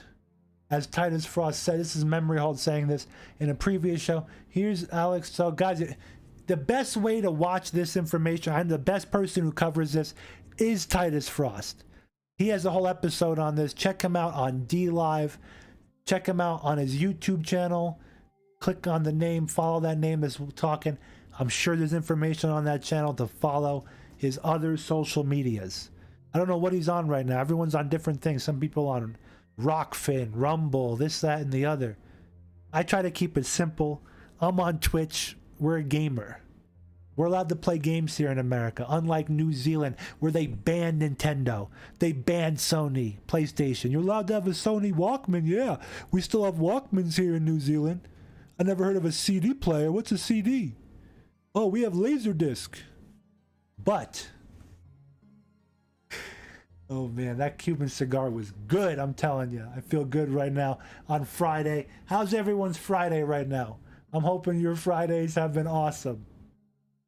Let's keep reading. I'm going to find out that Burmis is from New Zealand all of a sudden. Jason Burmis. No, I'm kidding. That's someone else. We're having an inside joke going today. So I'm going down now more. Here's Alex Jones walking down the sidewalk with an entire camera crew. LOL. Yeah, exactly. Okay, let's keep going. And then the Montagraph vid is really telling. Then that Montagraph, I want to watch the Montagraph vid. Where somebody link it. You're a mod. I think you can link videos. If it's on YouTube, we could watch it. We could watch it. I could react to it. We can have a reaction stream.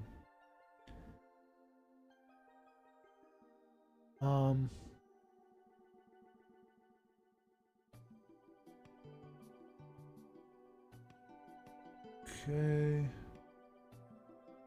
Still going down the chat.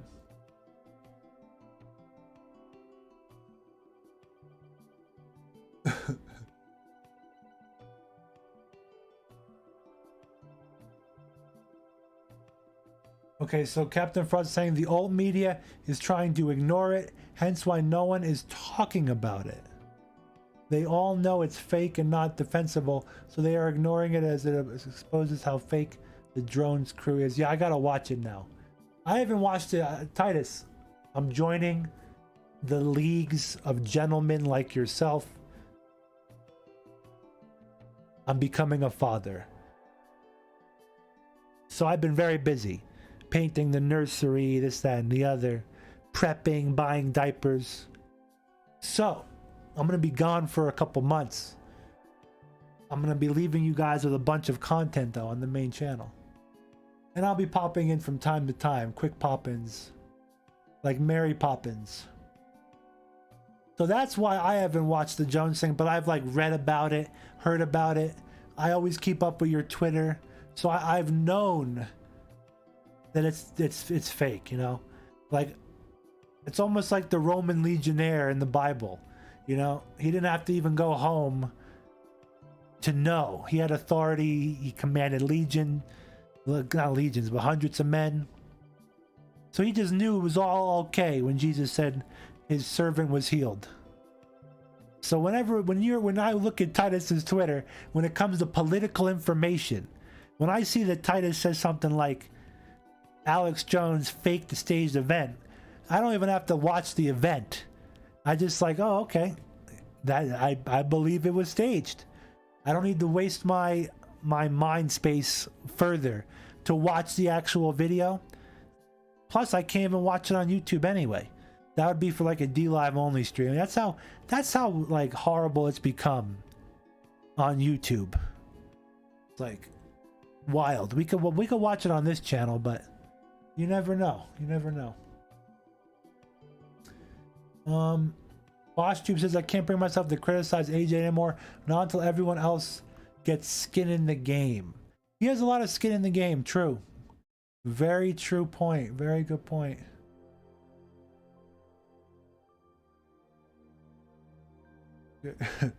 Keck Magician's laughing. Delta Echo says I don't watch much AJ anymore. Was this the video where AJ screamed about the kids being inside the back of an SUV?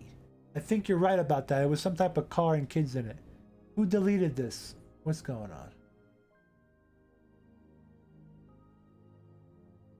Oh, okay, okay. Well. Uh-oh. He got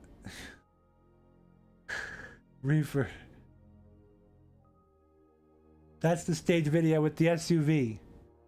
Reefer man, simmer down. Don't get into it with the Chinese shills, guys, that claim they're from New Zealand.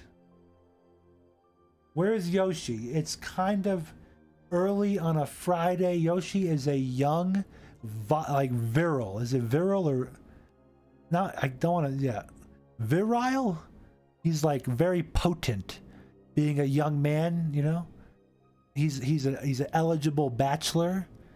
And when I was his age, I slept late on a Friday so I could stay up late on a Friday.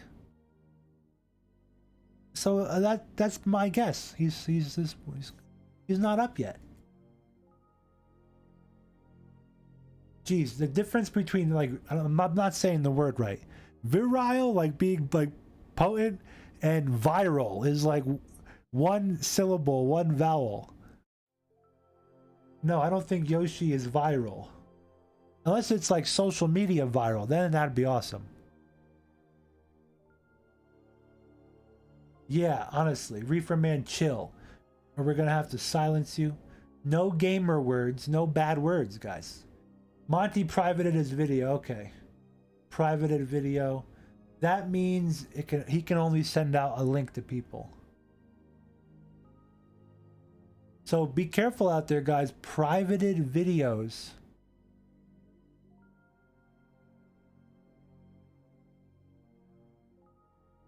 Privated videos can still be banned and get you banned. Did you know that? Think about that. That's because if you're sharing them in like a private Telegram group, you know, and one of these whack jobs that works in a cubicle gets a hold of it, they'll start flagging it, you know?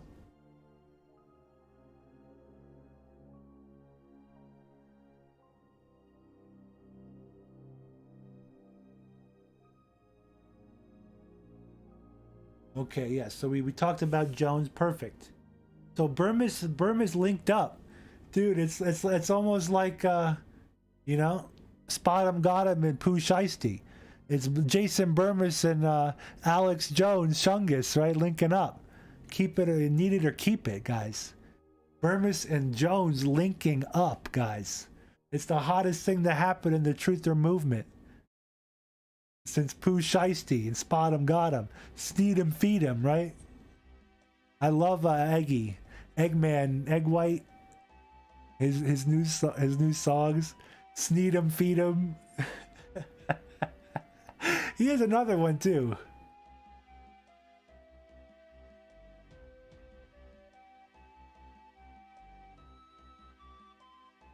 Okay, very good. Very good.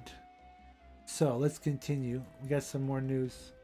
Global temperatures are back to 1983 levels. Okay, global cooling is happening. Some people on both sides are saying there could be a polar magnetic shift. We got some more news. This will be a good test for a video with video game music in the background. Let's check this out. Let me tell you about the YouTube comments, guys. Some of you out there, I understand.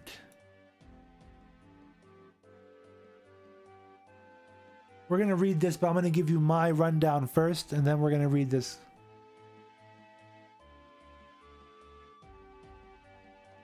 We're going to talk about White Boy Summer, Chet Hanks in a little bit.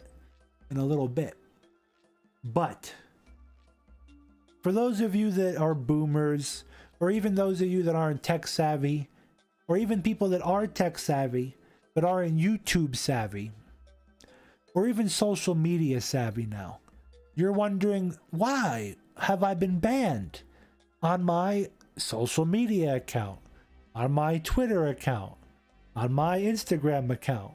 I only dropped 17 horrible gamer words that offended various different minorities that this platform, insert here, Instagram, Twitter, YouTube, has whole months dedicated towards. Even Google doesn't celebrate Easter, but they'll celebrate BLM, for example. Why have I been banned on this social media account? Well, it's because you haven't been updated yet in 2020 and beyond.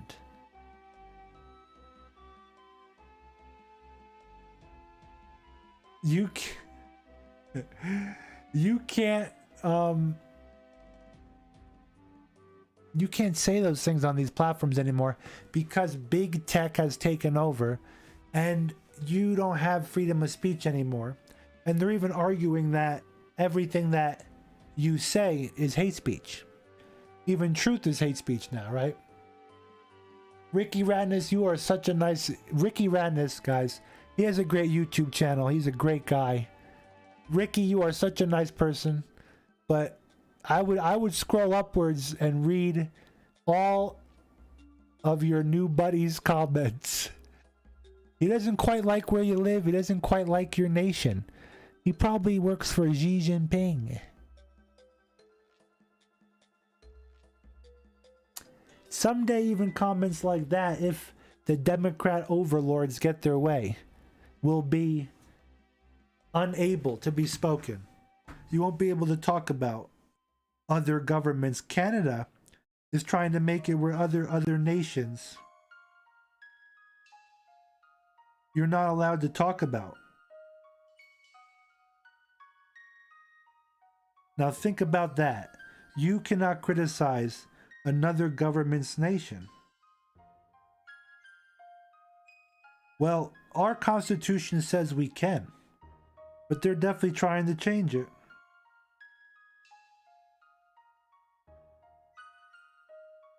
Let's get into this, what this guy's saying. Boshib, did you or anyone else watch Everything Wrong with the Capitol event in 21 minutes or less mirror on YouTube?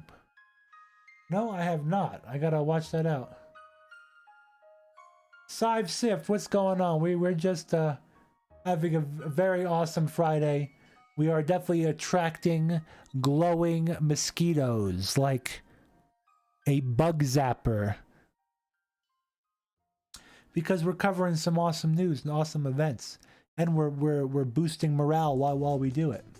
So welcome back. How you doing?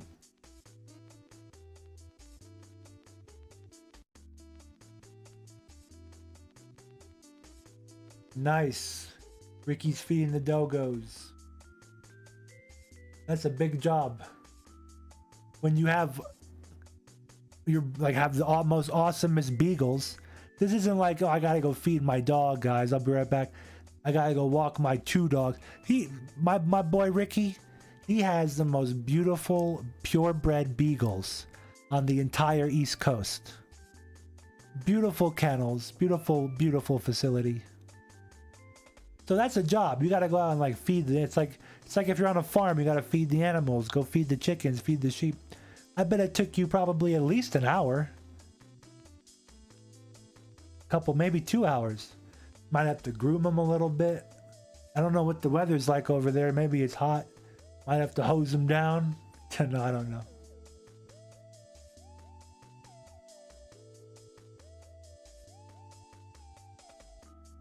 But yeah, see, it's good. It's good. Let me keep reading. Okay. You've been trolling on Telegram. Nice. Very good. I bet you've encountered some interesting people.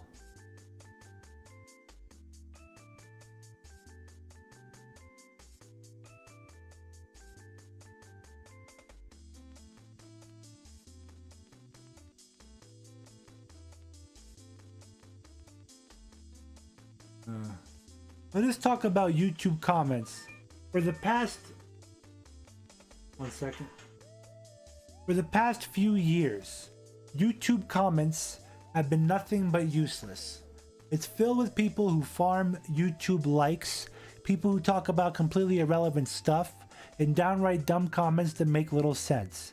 There used to be spam comments, but I'll congratulate YouTube for getting rid of those, for most of those. There's still a lot of spam comments out. Every video I get, I have to like report spam comments for trying to get you naive viewers to click on. I watch a lot of YouTube and go through the comments, barely encounter spam comments. Back on the topic, what went wrong? I remember 10 years ago, most comments were actually related to the video in some way. Sorting by new can be more annoying. You'll be flooded with people who don't understand stuff and are ranting about that the video is bad, yada yada. So we're just talking about how YouTube has changed. The entire system has changed, guys. They don't want the internet to be like it used to be. So that's for later. We're gonna look at that stuff. That's for later. Let's talk about the how do you say this? Maybe the Kiwi knows how to say this. Xinjiang re-education camps. As many as 1 million people in the camps, a statistic echoed by the United Nations and others. Not since the Holocaust had a country's minority population been so systemically detained.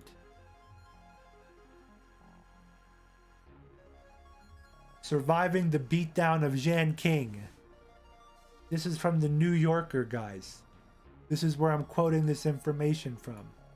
The beatdown of Jan King. This is the nostalgia thread for later. Hopefully we can watch some of these. Let's see if people get upset with this info. 2005, the Chinese government began placing surveillance cameras throughout the country in a plan called Project Skynet. 2017, China's Ministry of Public Security set a requirement facial recognition software used with surveillance cameras had to be trained to distinguish Uyghur faces, the Uyghurs. Several leading Chinese manufacturers quickly began to develop this technology. And a Uyghur alarm. The Uyghur, you know, the Muslims over there, the Uyghurs, as one system was called it in Huawei test report. Although the race-based monitoring systems are uncertain accuracy, they have been deployed in at least a dozen jurisdictions outside Jianjing.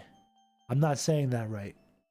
Within the first 3 years of Chen's crackdown, nearly 400,000 children were transferred into state-run boarding schools designed to block the thinking and ideas that they might encounter at home.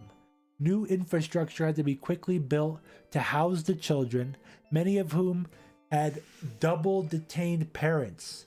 One orphanage worker told Radio Free Asia, because there were so many children, they are locked up like farm animals.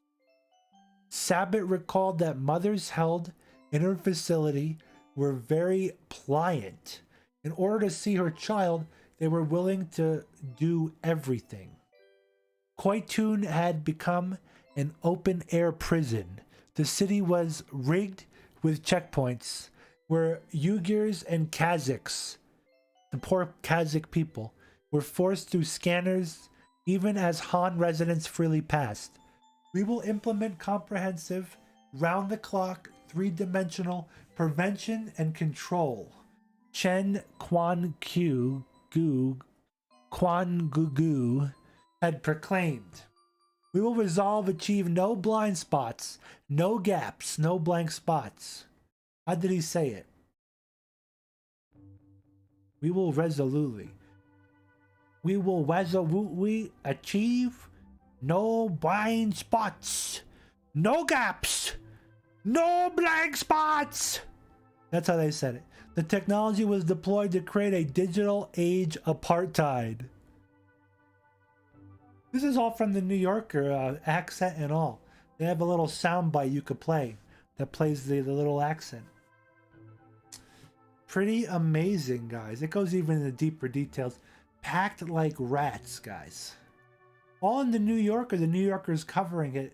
That definitely is scaring the cubicle shelves of Beijing. What do you think?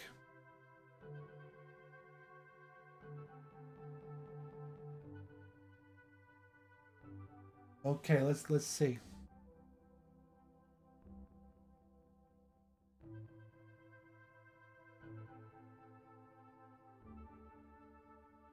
Let's see what you guys are saying.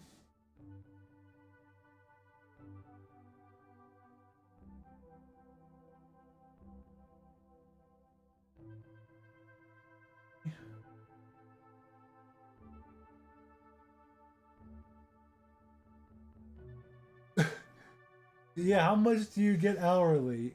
That's a good question. Yeah, honestly.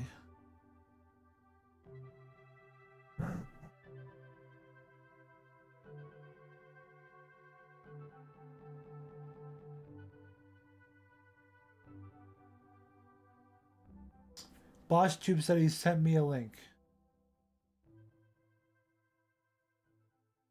Gotta go back up.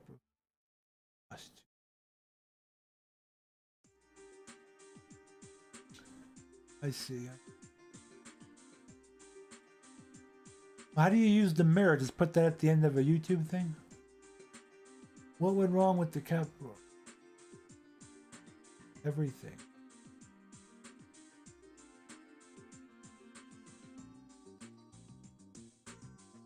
This song is based right now.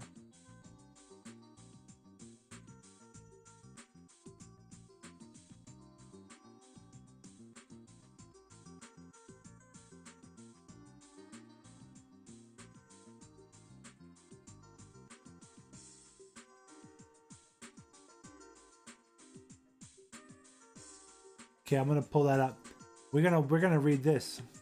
Then we're gonna watch some more videos coming up. We're almost the 2-hour mark.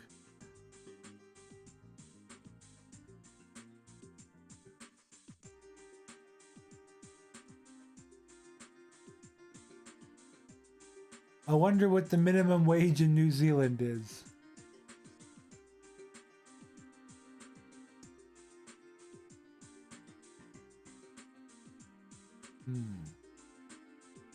Read me. Yeah, I got the video. I don't know if we're gonna get to watch it.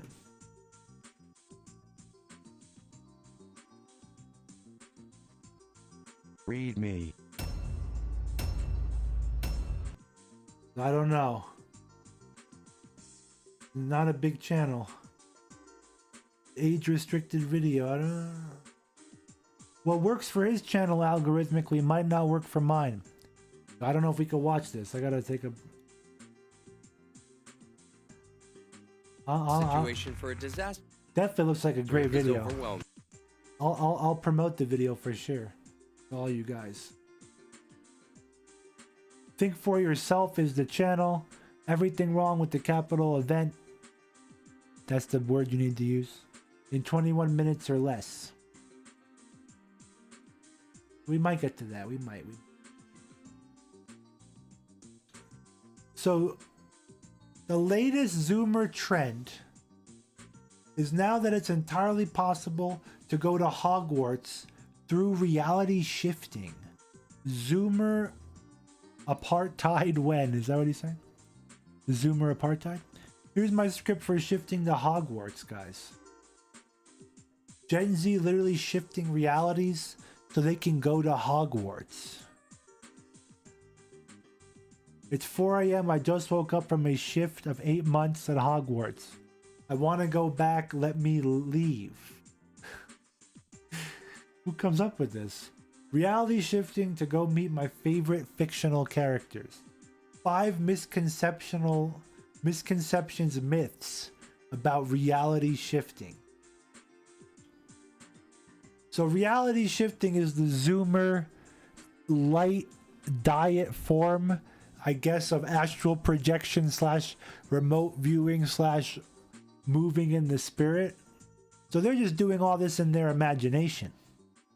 They're basically exiting reality and pretending they're at Hogwarts. Is that what I'm researching? The lengths that people will go of any age group that they try to disconnect from reality, right? Bernie Madoff has been found dead in prison. Associated Press Ponzi schemer Bernie Madoff has died in a federal prison believed to be from natural causes.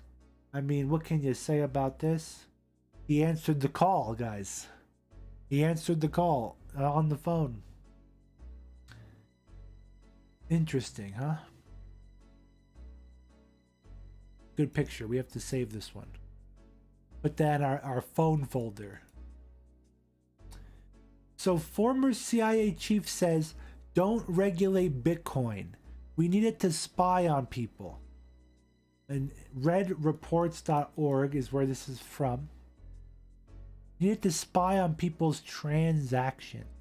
Which would make sense because the Bitcoin ledger is public knowledge. To a degree, right? Former CIA chief told Forbes that they need Bitcoin to track everyone's transactions. The only crypto that gives them trouble are privacy coins like Monero. They are going to use blockchain tech to make all transactions public. What do you think about that? I think that's pretty scary. What is this? Woodworking from Reddit. Woodworking Reddit. The idea started out simple enough. Make a cool keepsake for my mom after she helped with a bunch. This is not related to the Bitcoin story. Just a meme picture. Oh my god, this is oof. With a bunch of vaccines that she showed her friends at the hospital. Now I am mass producing mode, making them for free for all healthcare workers. Wow. That's gonna spawn into a business. People can idolize, right? And worship the vaccine. It's not just a matter of getting it. You need to worship it. Hang it on your wall with pictures of family.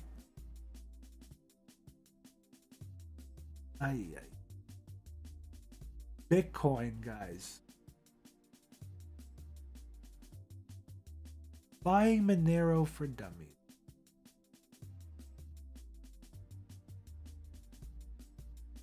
I don't need Monero. I'm happy with my Surface coins, right?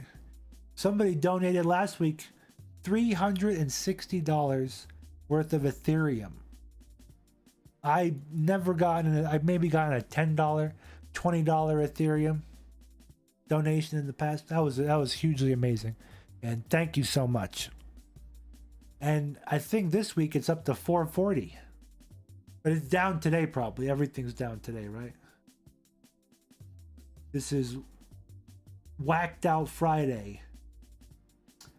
But the CIA likes Bitcoin specifically. Funny, right? Very funny. We're going to cover this story soon. And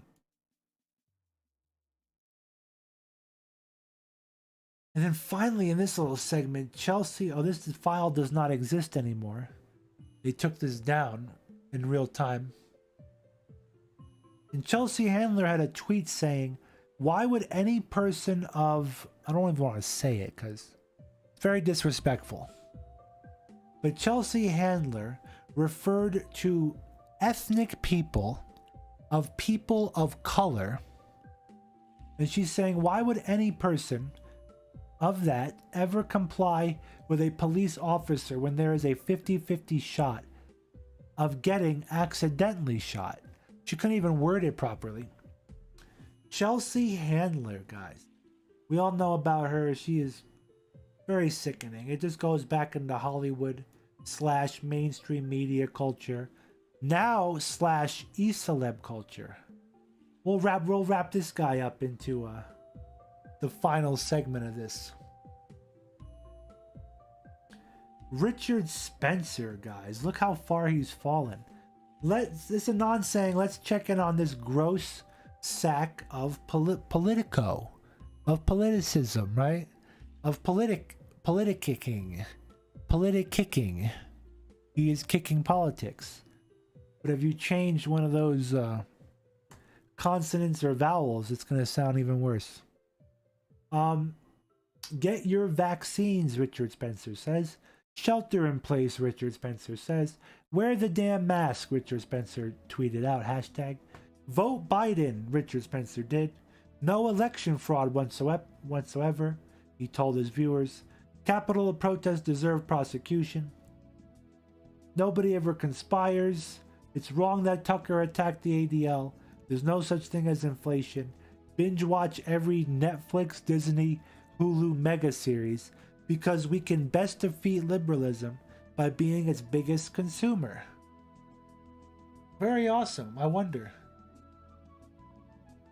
Richard Spencer is very popular in China. Very popular. On the Chinese-owned beaches of Tel Aviv.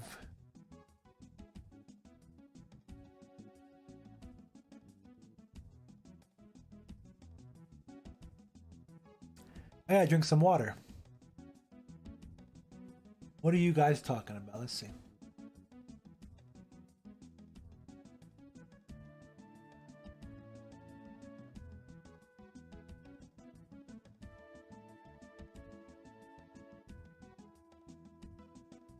At least he's able to type God and say Jesus. That's a good one. What's the opposite of a red flag? That's a green flag. Oh, okay. Well, at least he's able to say those words or spell them. You know, we talked about this on other episodes. There's certain factions out there in the faction war that they can't spell God. G-O-D. They can't spell that.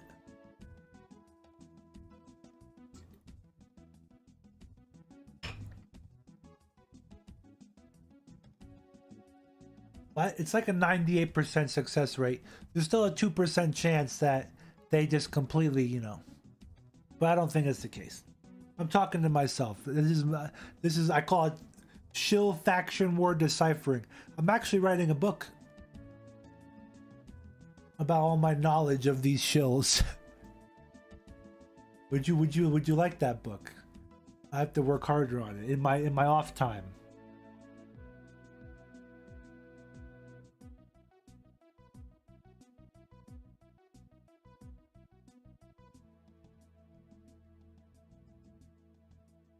Yeah, Bunny Sue's 100% accurate. They took all the numbers of one sickness, the common flu, and they converted it,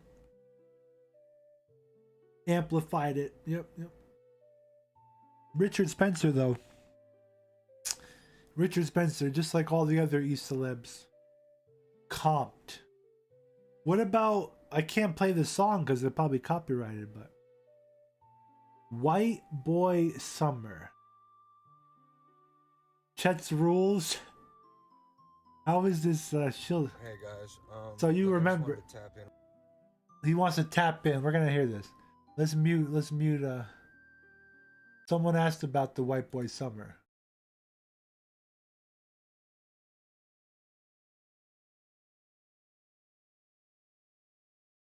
This is hilarious. Really quick, I just got this feeling, man. That this summer is So this is Tom Hanks's proud New World Order Illuminati son, Chet Hanks. Guys, look, I just wanted to tap in really quick. I just got this feeling, man. that this summer is it's about to be a white boy summer. You know, take it how you want. I'm not talking about like Trump, you know, NASCAR type white. I'm talking about, you know, me, John B, Jack Harlow type white boy summer. You know what I mean? Let me know if you guys can vibe with that, and get ready, you know, because I am. I don't know anybody he mentioned. Maybe some of the younger crowd, the younger audience might understand some of the people he mentioned. Wow. Woke up this morning, internet gone mad again. Sheesh. But I just want to drop a few rules and regs for the white boy summer. Okay, rule number 1, to all my white boys out there, no plaid shirts. Oh, this is hilarious. This is making me laugh. What is he like? So this is the definition. Like, we have to use their own tactics against them. I would consider this privileged. This is a little too privileged, right? What privilege scale is this? On a scale of privileged to very privileged, and possibly white privileged. How white boy is this summer, Mr. Chet Hanks? Chet Hanks. Okay, can't be looking like a picnic table out here, boys. You know what I'm talking about. Leave that shits at home. The Vineyard Vines and, you know, Ralph Lauren or whatever the fuck. Leave that shit at home. Just put on a black tee, a white tee. You know what I mean? Keep it simple. Rule number 2, no Sperry topsiders. That's not the kind of white boys we're talking about, dog. Okay? Get yourself some Vans, some Jordans. I'm not really a sneakerhead, but, you know, feel it out. And there'll be more rules coming. Oh, yeah. No calling girls smoke shows. Okay? That term. Yeah, I think I'm going to go buy some more plaid shirts. I agree with Delta Echo. I think I need more plaid shirts, actually. That's a very good idea. Term is, it's played out, dude. And you can't just see a hot chick and be like, dude, you see that fucking dude? It's a fucking smoke show, dude. Fucking smoke, dude. Okay? That's over with. Oh, yeah, and anything salmon colored, wardrobe, burn it. Burn that shit. Don't ever wear that again. Okay? Bottom line here, gentlemen, is it's time for us to evolve. Okay? Period. It's time for us to, you know, grow from a Pikachu to a Raichu. You dig. You know what I mean? Church. Wow. So, complete and utter nonsense. QRD, this Anon is taking it very seriously. The quick rundown is, for those of you that don't know QRD, no boat shoes. Loafers are accepted. Vans, low-cut sneakers. I think he said you can wear Jordans, right? But you have to feel it out. No salmon-colored shirts. Keep it simple. Black tee, white tee, feel it out. Wow, I don't even understand. So what is this all about? This is probably a psyop for... They're already doing their script, okay? Their script, it hasn't coincided that this song should have came out a little earlier, but I guess it wasn't summer yet. But the New World Order already started their script of their mass events, their FF events. For those that don't know, somebody, you could say it in chat for others, what an FF event is. But, so this is coinciding. This is the glow-in-the-dark theme song, the Illuminati theme song, for all these fake events that they're blaming on white people. Oh, a white cop hurt someone. Oh, you know, someone this, someone that. A white person did something bad. The media's talking about it, right? Yeah, Ricky Renner says plaid shirts like flannel? Yeah, I call flannel myself. Plaid. Plaid is a whole separate. I'm buying salmon plaid Adidas now. Kick producer I like, dude. Very good. Salmon plaid Adidas. Boat shoes. I'm buying salmon boat shoes right now. Just because it's against the rules of White Boy Summer. See, that's how we think here at CHN and many of the viewers. We do the complete opposite of what the mainstream's doing. Oh, Chet Hanks banned plaid shirts? Well, I just bought stock in a flannel company. I'm buying flannel everything. Flannel bed sheets. Flannel underwear.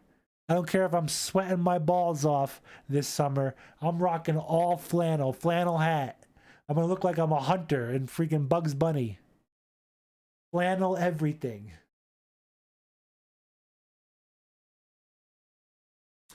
The Russian troll farms, right? They're kicking up at full notch. The Russian troll farms. It's amazing. The Canadians. So look, get ready for Russian troll farms to go into overdrive, attacking Biden now. I don't think they're going to attack Biden as much as exclusive Biden to bar U.S. banks from issuing Russian sovereign debt. President Joe Biden will issue an executive order on Thursday, sanctions against Russia. Joe Biden said it'll get worse if Russia doesn't comply. More sanctions. That doesn't sound like the white boy summer to me. This sounds like the opposite, guys. What is Biden thinking? Biden's not taking part in the white boy summer. But let me tell you something. Let me tell you some people that are taking part of white boy summer. The Chinese, the nation of China, the great rising and falling and paper tiger of the East. Chinese authorities, you know, God bless the Chinese authorities, actually. They seized over 7,221. What is the gematria of this number? Can anyone of my gematria fans tell me? 7,221 human penises on cargo ship from Nigeria. The Chinese authorities seized 7,221 human phalluses. This is from the Street Journal. A total of 7,221 phalluses of African origin have been seized by the Chinese customs officers in what has been now targeted as the world's biggest seizure of human organs in history. The organs, which were hidden in a refrigerated freight container, were seized when the ship harbored in the Shanghai port following information from an anonymous informer who alerted the authorities. The organs were packed in 36 boxes labeled as plantains inside the refrigerated container on a ship that transited from Lagos, Nigeria, and the ship's crew consisting of 4 Nigerians, 2 Malians, and 2 Cameroonese now being detained. Very big article about it. A lot of people in the thread, a lot of people shilling, a lot of people fact checking. There's fact checkers, right? So there's some evidence to this. Because of the very credence of the presence of the shilling, A, and B, of the known history of organ trafficking all around the world. It's a very ancient thing that Eastern medicine does. They use wacky ingredients all across the world for all sorts of weird stuff.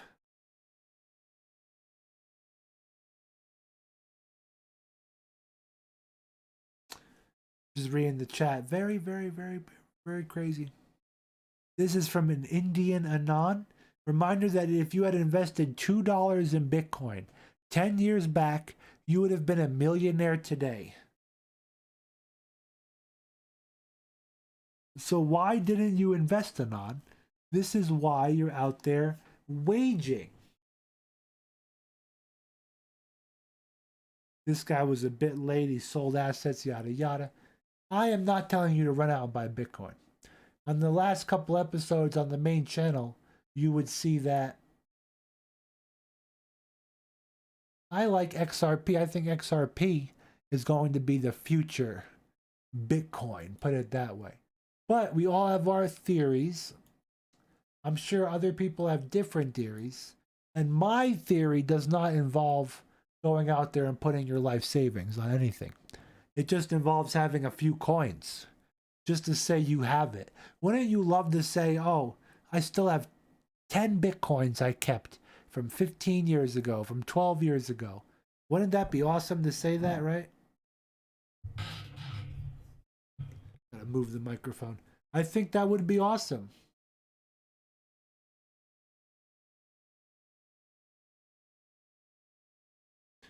Whatever happened to Ezra? Where is Ezra?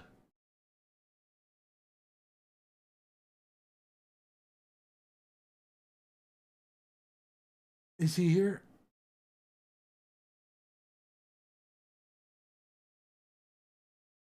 Ezra Bitcoin? Where is this guy? I haven't seen him in forever. Hope he's okay. People investing in Dogecoin right now.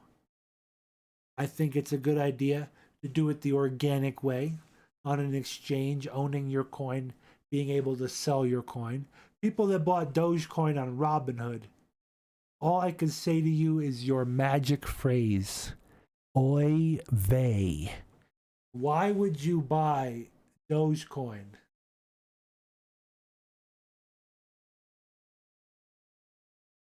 Oh, you think the reefer man is Ezra?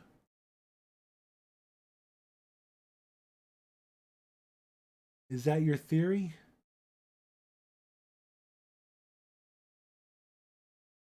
That would be funny. Why, if that's the case, off with his head.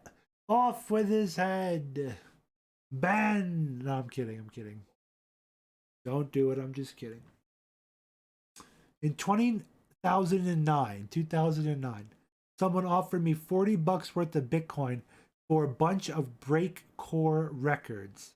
At the time, the only thing you could really do with Bitcoin was order something illegal on the Silk Road. I said I want real money. Yes, I feel stupid now. This one guy said, you could get a crypto card and spend $40 in transaction fees to get it transferred to your crypto debit card and never be able to What is this idiot saying? Is it the same guy? That's a story.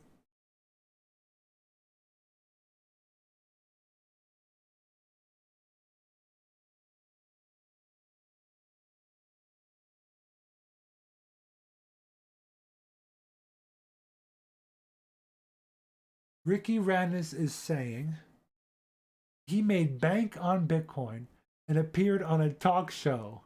Get out of here. You're kidding, right?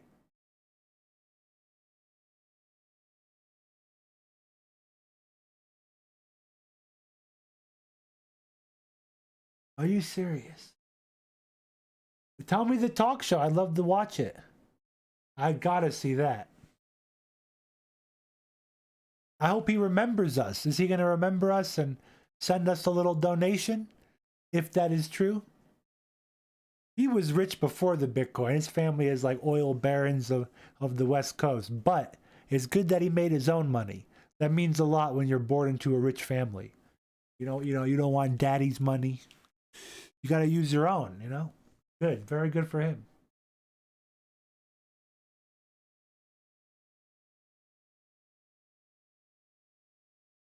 Yeah, I would love to see that, Ricky. Do you know the name of the talk show? That would be really cool. Yeah, definitely. Post it in the chat. So you're not kidding. He was on a talk show? Our Ezra Bitcoin?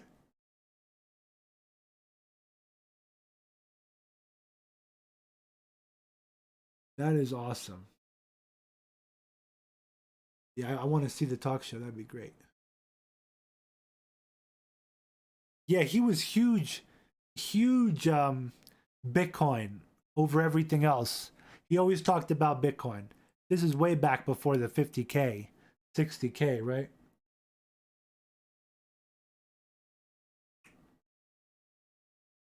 Okay, it's time for some videos. Let's just check the last bit of news.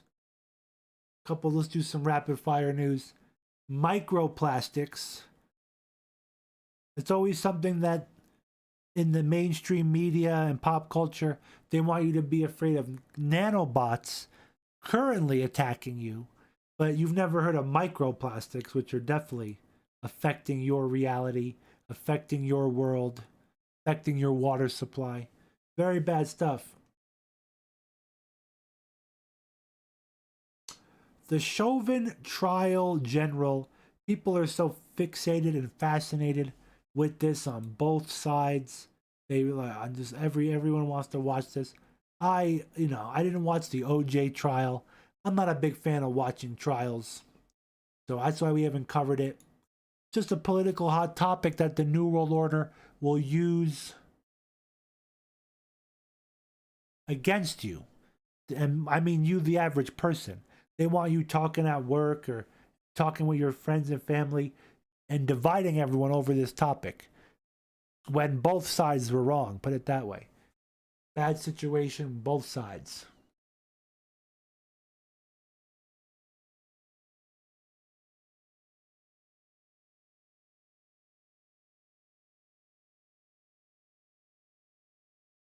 Very awesome.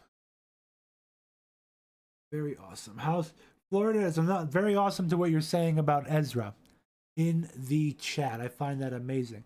What's not awesome is the Pentagon. Daily Mail says Pentagon scientists invent microchip which senses COVID-19 in the body. Pentagon scientists working inside a secretive unit set up at the height of the Cold War have created a microchip to be inserted under the skin, which will detect COVID-19 infection. So you see how it's going, like how this is leading to Mark of the Beast technology, all based on fear of getting sick. Fear, fear. Isn't that wild? Isn't that wild? We're going to read a couple of these. Ricky Radness posted the video for me. Thank you very much. Let me check it out and get it working.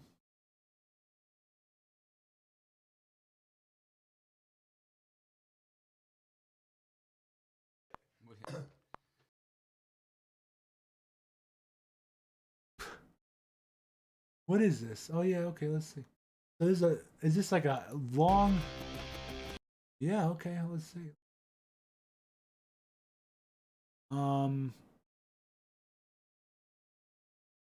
So is this watchable? Please go. So this is the original video, I think, right?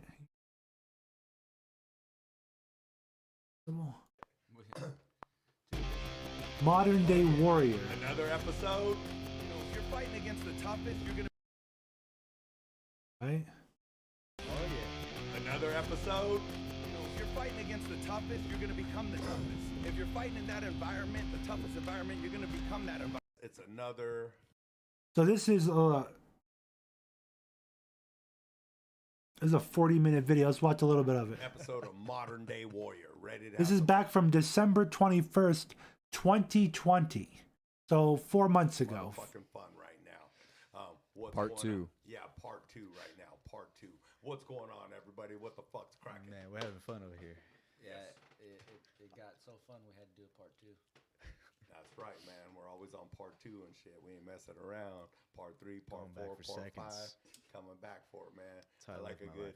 This is cool. It's like, looks like these guys are like fighters, muscle bros, probably local in his community. When you said talk show,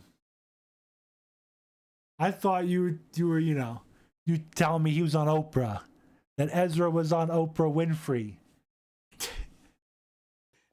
This is more of a podcast. Meal. I like part, another serving and stuff. So, what's going on, man? With let's talk about some currency today, because it's a cold world we live in, man. So, what's going on? It's hard to hear. I can't turn it up louder. Right now? You guys want to talk about money? Oh shit! Yeah, you're here. Yes, All right. Bring it down. We'll talk. I'll explain my bad money advice that I.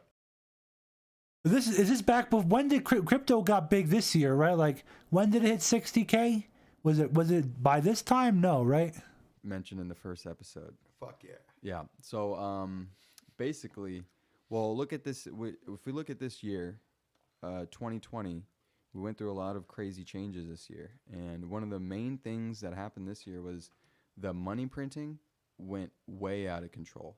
So if you look at the total money that's been printed in all of U.S. history, like the cash that they've printed out, in 2020, they printed half of that.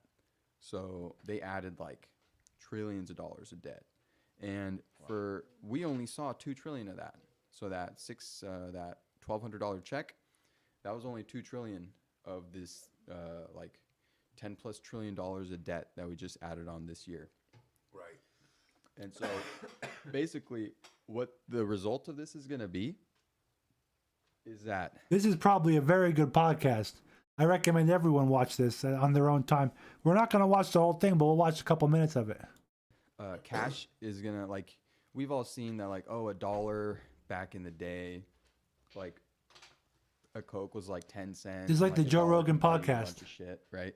And nowadays, like $1 can't buy you anything. Right. And so, well, that's the value of the dollar, like, going down. And it got more rapid in the 90s. And now, post 2020, it's going to, like, get even faster. So we're going to see, like we were talking about stocks and stuff, stock prices keep going up. That's, it's a very deceptive thing to just see the dollar amount of a stock value go up, because in reality, Ezra's a very smart person. I'm really happy he stopped messing around with parasocial relationships on dumb YouTube channels. Not talking about my own.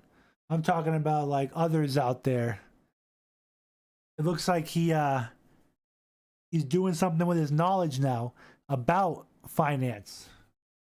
the stock isn't becoming more valuable. It's just the money that it's being valued in is going down. So the dollar is losing value.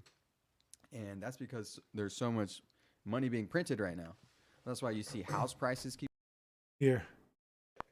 This is the original. There's so much money being printed right now. That's why you see house prices keep going up. Modern day warrior. Stock prices keep going up. And even gold and silver have gone up this year too.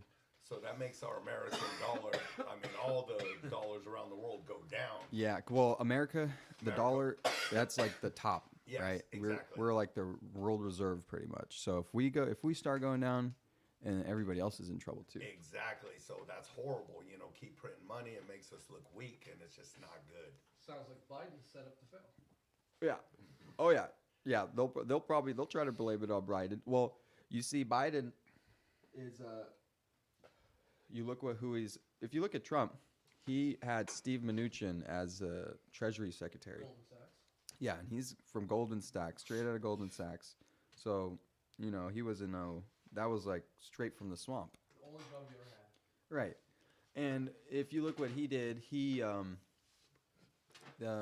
basically what they did was they kept interest rates low.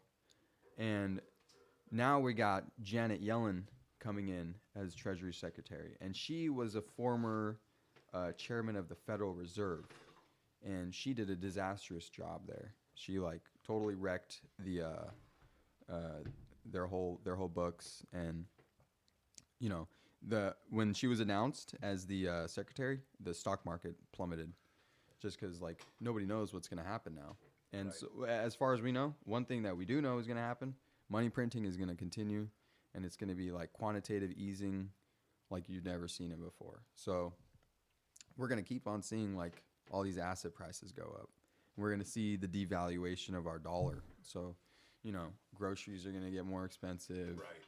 So, and, you know, so let's look at history. Another time when this was going on, which is it's kind of a coincidence. Right before World War II, this was happening in Germany. So there's this thing called the Weimar Republic. Right. And the Weimar Republic was, it was like 1930s Berlin. It was like the government that was in charge. And it got so out of hand, like the inflation and the money printing for the Weimar Republic got so out of hand that like they would have to, like in the beginning of the day, prices of all the goods would be one thing, and by the end of the day, they would have already gone up. So, and like people were like carrying wheelbarrows of cash into the stores to buy stuff because you needed so much cash just to like buy a loaf of bread. Right. Wow. That's good. Prostitution was like rampant, and it was like drug use was rampant. Modern day prostitution, think of OnlyFans, through the roof right now, right? Rampant. So the price of prostitution was still low, though, right? Yeah. Yeah. Oh, okay, we're good. Yeah, I was like, you had to take It had to be low. You had to take Yeah. a wheelbarrow to the prostitute. Don't let that go up. We need to keep that price low. But it was like it was degenerating the society, and this is what gave rise to a ultra right wing fascist government, which was the National Socialists. And so, if we draw parallels of the Weimar Republic to here, we see the same thing with the money. We're seeing the money getting printed out of control. We're seeing the same thing in the social and cultural things, where we see this like degeneration of family values. Family values are like at the bottom right now. Like nobody's paying attention. No to one cares about like being positive and having a good family. Keeping the family together. Like, the demon is out. Yes, exactly. And so, if we could draw these parallels, we could see, like, we know that we're on a tipping point and something major is going to happen. In my opinion, I don't think we're going to do another World War II or like a World War III. I think this is going to be like a monetary collapse. So it'll be like a Great Depression type thing, and it'll be a switching of like a wealth transfer. Right. You know, because like the way things are going right now, it's just going way out of hand. Yeah, it's so negative and so like not realistic, but it is realistic, so it's just ridiculous. Right. So the way we value our time is with money, right? Time is money. Right. And so if we look at the times right now, they're so crazy and they're so weird. Right. And if we look at money, in a lot of places, there's negative interest rates. So that means we're valuing time with a negative valuation. So we're actually like going backwards. We're going backwards, exactly. It's so negative. It's so disgusting. And that's a way to steal savings. Right. Negative interest rates. So it's like it all transfers over to the type of times where we're in like these weird, uncertain, weird times, and it's like nothing has value. You get crazy stuff happening, like oil dropped to negative over the summer. So like a barrel of oil was like negative $40. Wow. So you could get paid money to buy a barrel of oil. They didn't have anywhere to put it. Wow. Yeah. So that's like energy has like negative value. And so time has like negative value right now. And this is all a direct result of the money that we're using. And when we let it snowball like this is what happens. We get in like massive debt. We get into like these weird wars, and it's like bunch of negatives. We're being lied to. Yeah, all this negative shit, you know? Yeah. And so the solution to that is you need like a hard money. And the last thing we had was gold. That was the last hardest thing we had. Right. And they're still trying to sell it because they want to make sure they capitalize on it. But then we got things like Bitcoin and, the other coin companies. Exactly. Well, Bitcoin. Well, let's look at gold. Yes. Why don't we still use gold? It's because it got too heavy, and it's just it's when you get in big quantities, it just gets it's like inconvenient. And too many rappers bought it and put it in their teeth. And street people. So that's why, it's out there. I used to have it on my hands as a kid, rings and all that. Everyone has them. But, people make teeth out of them. So they bought that shit. But go ahead. What else can we get? Exactly. Well, in 1933, I think it was Roosevelt. Yeah. Was it? I think it was FDR. He banned FDR. Love the prefixes. Right. He banned gold. So they had a gold confiscation act of 1933. Yes. So that's why like people say like, oh, gold is good because you could like you could keep it in your safe and you keep it on you. Gold standard, yeah. But they can always you could always get stolen. Right. The government could end up banning it. Yeah, come and confiscate it. So there's no real guarantee that you can keep it. Yeah, it's because we've seen it happen before. Absolutely. Thievery everywhere. Right. And also, you need a central entity to trade the gold. So you need somebody setting the gold magically send anywhere at the speed of light. Let's see what he says about crypto, and then we'll, I'll give you my opinion. And nobody could confiscate it. I like that. That's more secured money. So Bitcoin is basically the wave of the future. 100%. I believe that. It seems very secure as well. I'm like, man. Very I don't believe the fact that no one can confiscate it. The Biden administration is talking about confiscating Russian Bitcoin and Ether addresses. I don't know about that, if it's how safe it is, if it's digital. I like that. So it's like, like you mentioned other coins, right? Right. Here's a problem Litecoin. with Litecoin. Here's a like Litecoin. Is that Bitcoin's cousin or what? Litecoin is supposed to be like a. It's supposed to be like a. Litecoin's supposed to be like a version of Bitcoin, just like. But they're just trying to doing what they're doing, kind of. Yeah, the problem with Litecoin and all these other coins, they all have central authorities, so they. We need to get, and for you guys out there, this is your job. We got to get Ezra on our show. Okay, well, we would give Ezra a much better interview than these guys on this supposed talk show. Okay, this is. They all have a central point of vulnerability. Yeah. So, with Bitcoin, it's distributed. Right. You gotta shut down every single miner all over the world in order to affect, the system and actually shut it down. With something like, Litecoin or XRP, which is another popular coin, you could just go to the owner or the head programmer, silence him. Right. In Minecraft. Got it. And then that's it for that coin. Okay. There's no more of that coin. So Bitcoin's the way to go. Bitcoin's the way to go, yeah. Because it's the most secure. It's limited. Hey, and you're the man. Thank you. I know you're very smart. You're so intelligent, and it's an honor to have you in the Halo Jiu-Jitsu family. Yes. Right? Are you? 100%. Are you? Yeah, it's just like jiu-jitsu. You got to come to me. I'm coming to you. I'm like, who the fuck do you go to for coin questions? Go to fucking Jasper. I'm the coin guy. Don't be fucking around. Go him. He'll tell you exactly how it is. He keeps it simple and keeps it real. Thank you. Let's get back on the jiu-jitsu subject. Jiu-jitsu. Yeah, jiu-jitsu, fucking bitcoins, all kinds of shit. Masters Worlds this weekend. Yeah, so we're going to Master Worlds. We're going to, what is it, Kissimmee, Florida? Florida. Would they say Ezra's name is Jasper?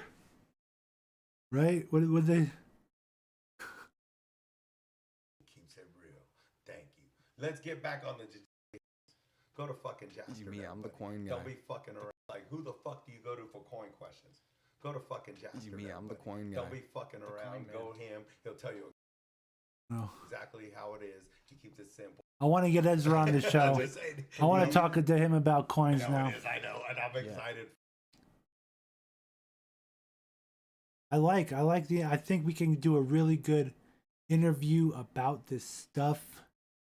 Really interesting. What do you guys saying? Delta Echo disagrees, says Bitcoin is easy to shut down. If comms shut down, you're not making any transactions. Deep packet inspection, QoS packet filtering will screw over all Bitcoin transactions if it's commanded.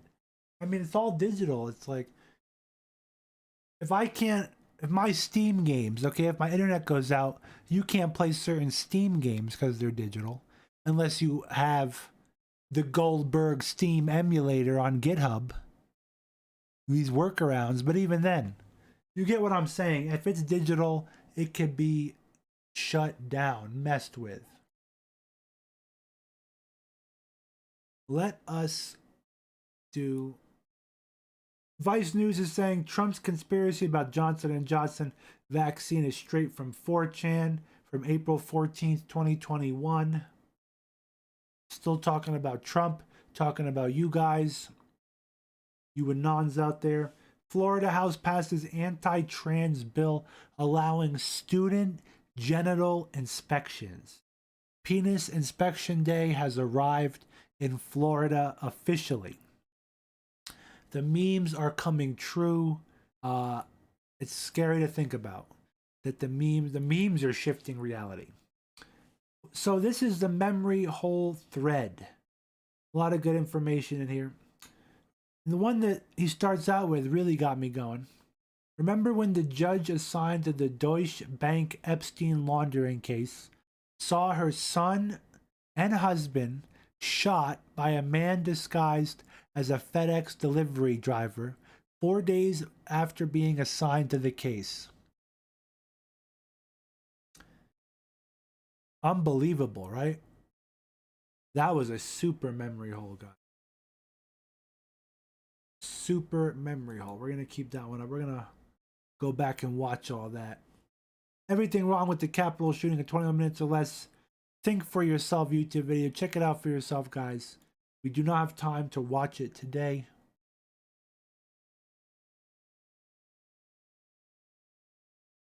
I'm dropping some frames. We must readjust. Hold on. Let us readjust.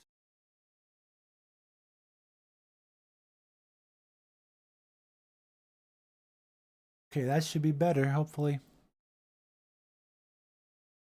Having some internet difficulties right now. Uh-oh. Internet problems.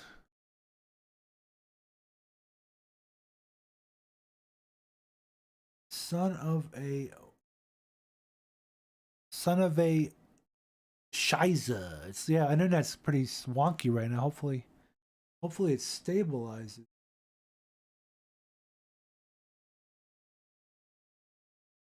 Okay, hopefully it stabilizes. It should be good right now, but yeah, we had some drop frames. I'm gonna keep it at 3000 bit rate. Hopefully that smooths it out. Fukushima nuclear water to be released in the ocean in 2 years. RT is reporting on this.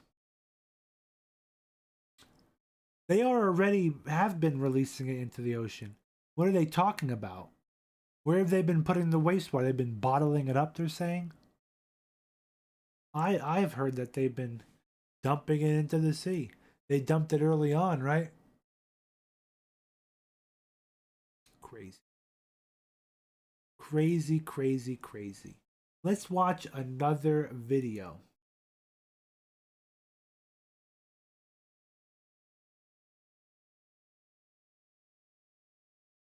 Let's watch this video. I like this guy's videos. Company Man. We're going to react to his video called The Decline of Dell. He has a bunch of great videos. Dell Computer. Who remembers Dell Computer? What do you call a computer that sings? Adele. Because, like the singer, Adele? Oh boy. Alright, now that we're off to a great start, let's talk about Dell. Remember how they used to be the biggest computer brand in the world? From 2003 to 2006, in terms of market share, they were the biggest. Remember this guy? You can get a Dell with what you find right here. Dude, you're getting a Dell. That was an extremely popular marketing campaign. Yes, I remember that campaign. And I even owned a Dell at one point, I think. A really like low end one. Like just for like school, I think. In like old games, you know? I was like 10 years old at the time, and everyone at my school was saying it. I don't even know why, we were just saying it. Like, we would get someone's attention by saying, dude, and then they would look up and say, what? And we would say, you're getting a Dell, trying not to laugh. I don't know, I don't get it anymore either, but trust me, it was funny. Dell was huge, but after 2006, they lost that #1 spot to HP and have never gotten it back. To be clear, they haven't failed, they're still in business, but I think anyone would agree that they've had some tough times and are still nowhere near the level they used to be, at least in the PC market. So let's take a look at how they gained that #1 spot, how they lost it, and where they stand today. Now, when we're talking about Dell, there's one person that's directly tied to the company, Michael Dell. It's named after him, he started it, and he's been the CEO for most of its existence, including today. He's the current CEO. He's number 39 on Forbes' list of the richest people in the world, showing a net worth of over $22 billion. This guy's a genius, and he started the company when he was 19 years old. At age 12, he made $2,000 by starting a mail-order trading card business. In high school, he made $18,000 in a single year delivering newspapers. He implemented all these effective sales strategies and detected new customers using data sifting techniques. So at age 19, he went away to college at the University of Texas at Austin, and with $1,000 capital, which even in 1983 was practically nothing in terms of starting a business, he started a business. The initial business involved buying stock computer parts, assembling them into clones of IBM computers, and selling them for cheaper prices. His business was based on the principle of cutting out the middleman. He would advertise in places like computer magazines and mail the orders to the customers, cutting out the need for distributors and physical stores, which would save them money and allow them to sell at lower prices. Here's a quote from Michael Dell. He says, "I saw that you'd buy a PC for about $3,000, and inside that PC was about $600 worth of parts. IBM would buy most of these parts from other companies, assemble them, and sell the computer to a dealer for $2,000. Then the dealer, who knew very little about selling or supporting computers, would sell it for $3,000, which was even more outrageous. The first year of business resulted in $6 million in sales." Remember, so he identified in the business space. We could do that today. An area of like overinflation. The company was getting a computer for $2,000, knew nothing about the parts, turning around for $3,000 and selling it. So Dell came in and sold the cheaper. He just sold the computer for $2,000. he was still a freshman in college, running it completely out of his dorm. By the end of his freshman year, he was generating sales of $25,000 per month. I think he made the logical decision by dropping out of school and pursuing this full time. By the summer of the next year, instead of just making clones of computers made by other companies, they started making their own computers. By the end of their second year, their sales had increased to almost $40 million. In 1987, they were the first of their kind to implement computer repair house calls. Instead of you bringing the computer to them, they would come out to you. Really, they sort of had to do it because there weren't any physical stores for people to bring their computers to.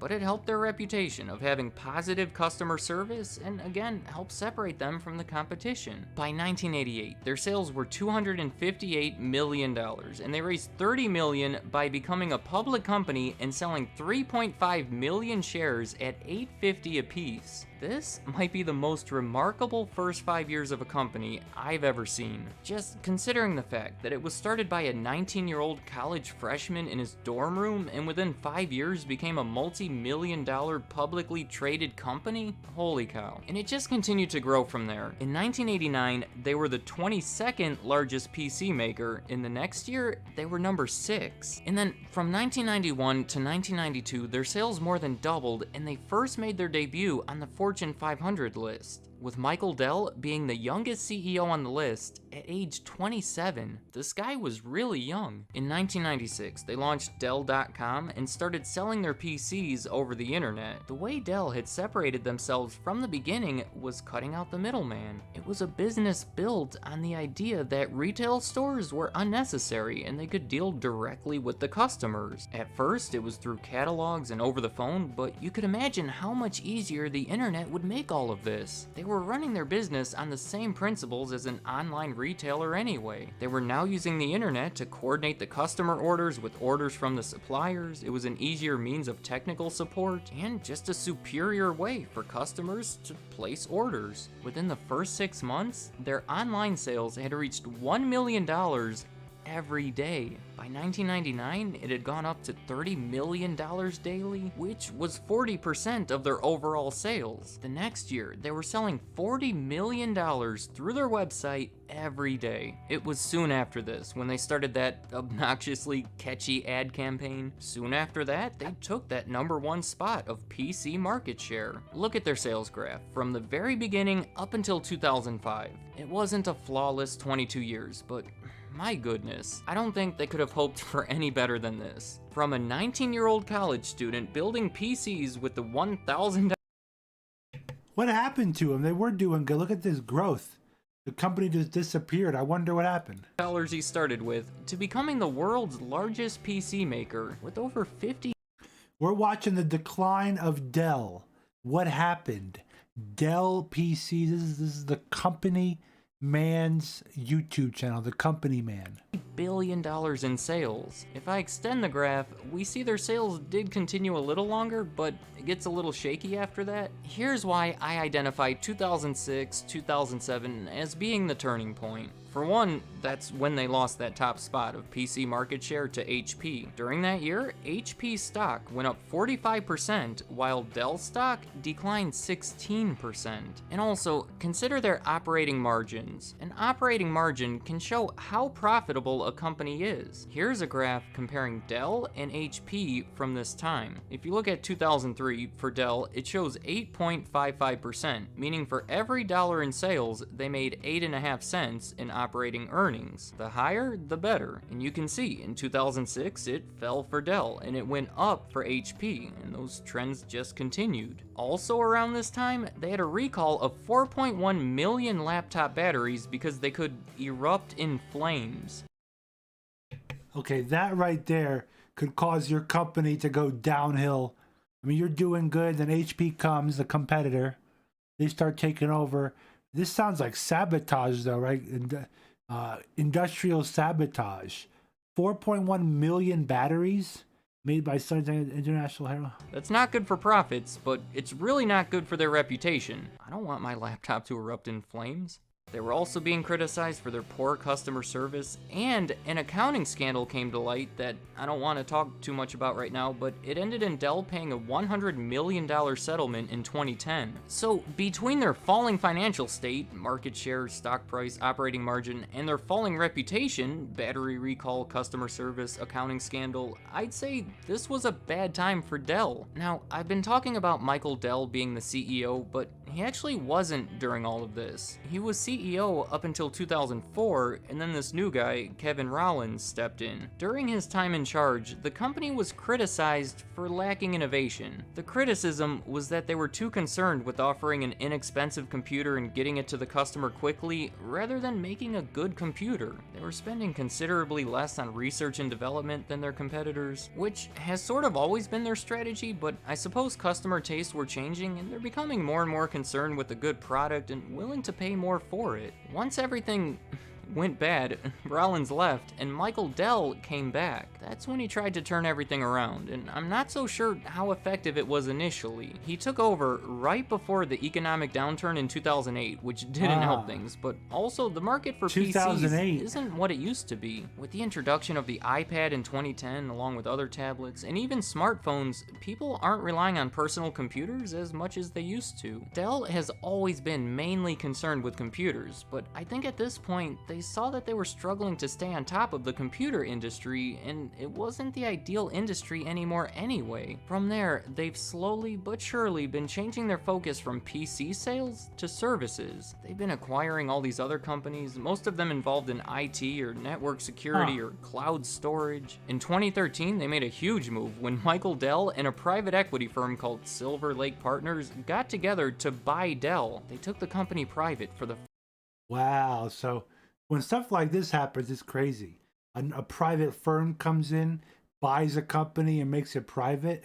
First time since that initial public offering in 1988. Michael Dell said the reasoning behind this was because the investors were too concerned with short-term earnings and they needed to make some big changes. I suppose taking it off the market for a while allowed them some freedom to take chances and switch things up so they could build something that'll be profitable in the long term. Probably the biggest thing they've done during this time is buy the company EMC, which focuses on traditional and cloud-based storage centers. It cost $67 billion billion and form the world's largest privately controlled tech company. The move further supports their switch away from computers and towards services, so much so that they changed their name to Dell Technologies. Today, the state of ownership of Dell is a little strange, but they're working toward becoming a public company once again. Let me know in the comments, was I the only one who did the "dude, you're getting a Dell" thing in school? Sometimes you'd say, "dude," like you were really upset, and then the other person goes, "what?" And then you'd start smiling and say, "you're..." The decline of Dell, what happened by company man. There's a bunch of good videos. I like watching stuff like that. Yeah, what a company. When a company comes in, just buys them, privatizes them. We got some other cool videos.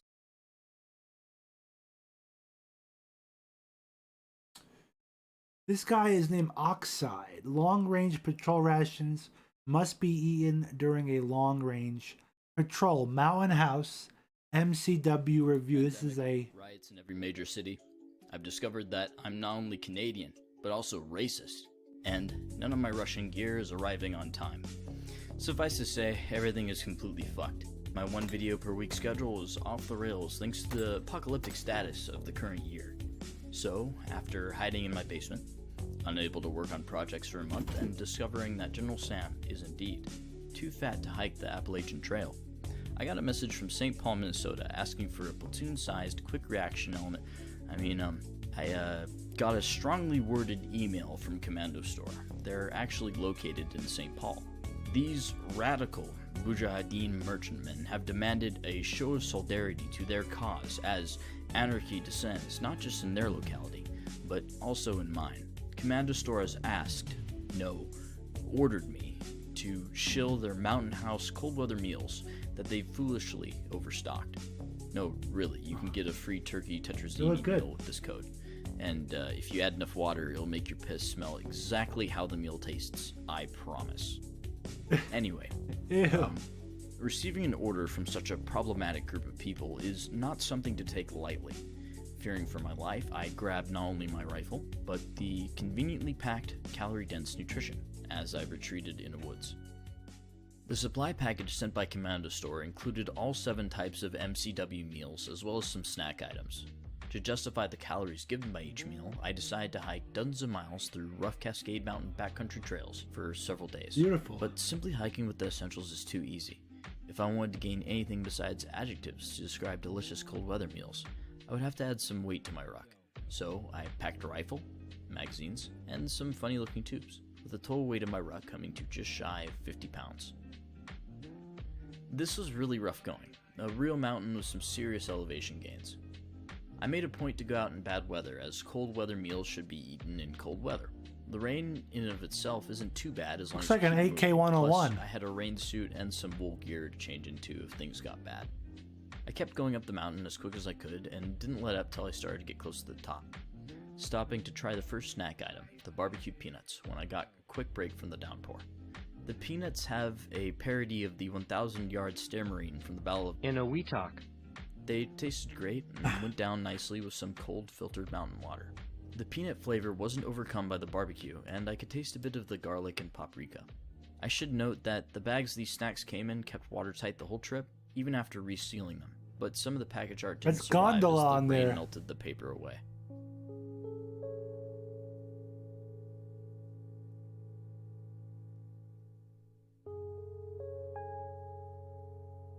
I crept up to the 5,000 feet mark, and I discovered that there was still a deep snowpack. I had reached the end of the trail, but I couldn't tell because of the snow and thought I had just lost the track. With night approaching, I decided to prepare my sleeping area and prepare my first meal instead of continuing to search for the non-existent trail. My dinner was the classic beef stew. Inside, I was greeted by a familiar sight as these cold weather meals appeared to my eyes to be smaller, more condensed versions of Mountain House's normal civilian. They look like they're freeze dried, right? You got to add liquid to it. Packages. Very nice. Instructions are to add hot water to the pouch, stir, and leave. K Commando Food Inc. Yeah, they're a bunch of memers I like. Probably right from K, huh? Sitting for 10 minutes. It looks like good quality stuff. Instructions, I dumped my contents onto my French aluminum mesh tray and dug in. Mountain House MCW. It was good. Nice and gooey with no dry powder told me I had mixed it correctly. The beef tasted like beef and the carrots tasted fresh and strong. Though it seemed like the spuds hadn't soaked properly as they seemed dry on the inside. I guess they needed a little longer than 10 minutes.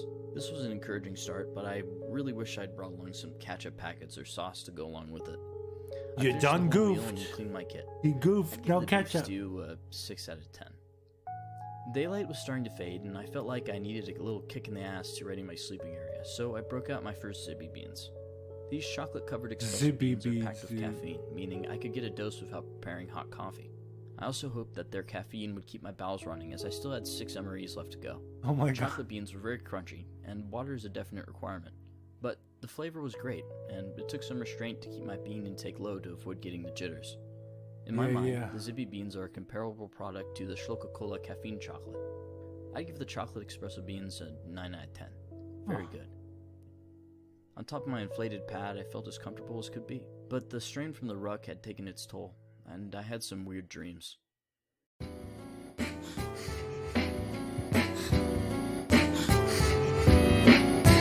are you gonna stop LARPing and list? Anyway, I woke up sore. Damn you, editor. To get myself moving, I decided to try the milk chocolate Zippy beans. As you might have expected, the milk chocolate beans tasted sweeter than the first type, but besides that, there wasn't any remarkable difference between the two. Both taste great and kept me moving with a purpose. For breakfast, I broke open the breakfast skillet. The peppers, hash, and sausage tasted wonderful. Now this does not look good to me. Freeze-dried eggs, ugh, not my favorite. But in a survival situation, this would be gold. This will be, like you said, the stock of Deans are going up. Deans are mooning, right? Yeah, this would be mooning in a situation. Plenty of scrambled egg chunks.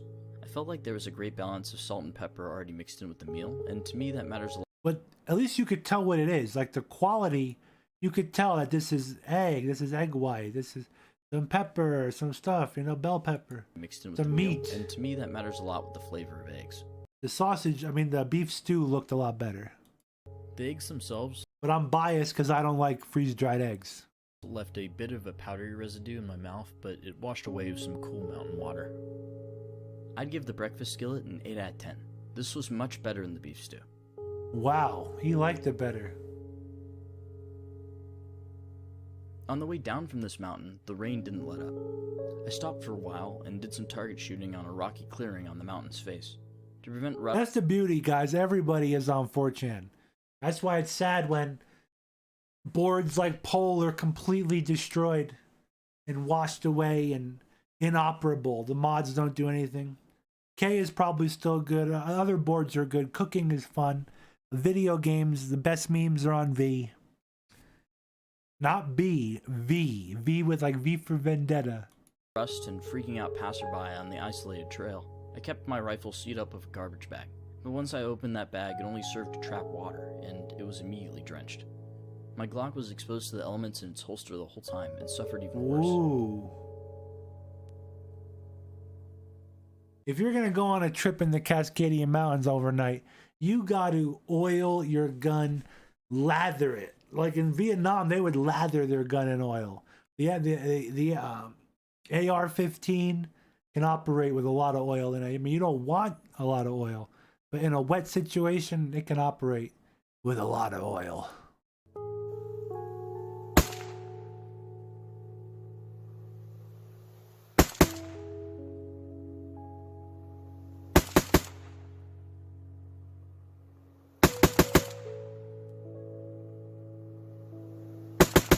I like the Minecraft music, right? Kinda Minecrafty.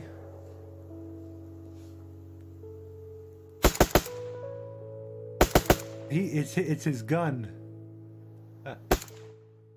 Yeah, see, not good audio mixing. This is where the audio would have to be for that gun. They should have had a good. He should have lowered that pop. I see what you're saying.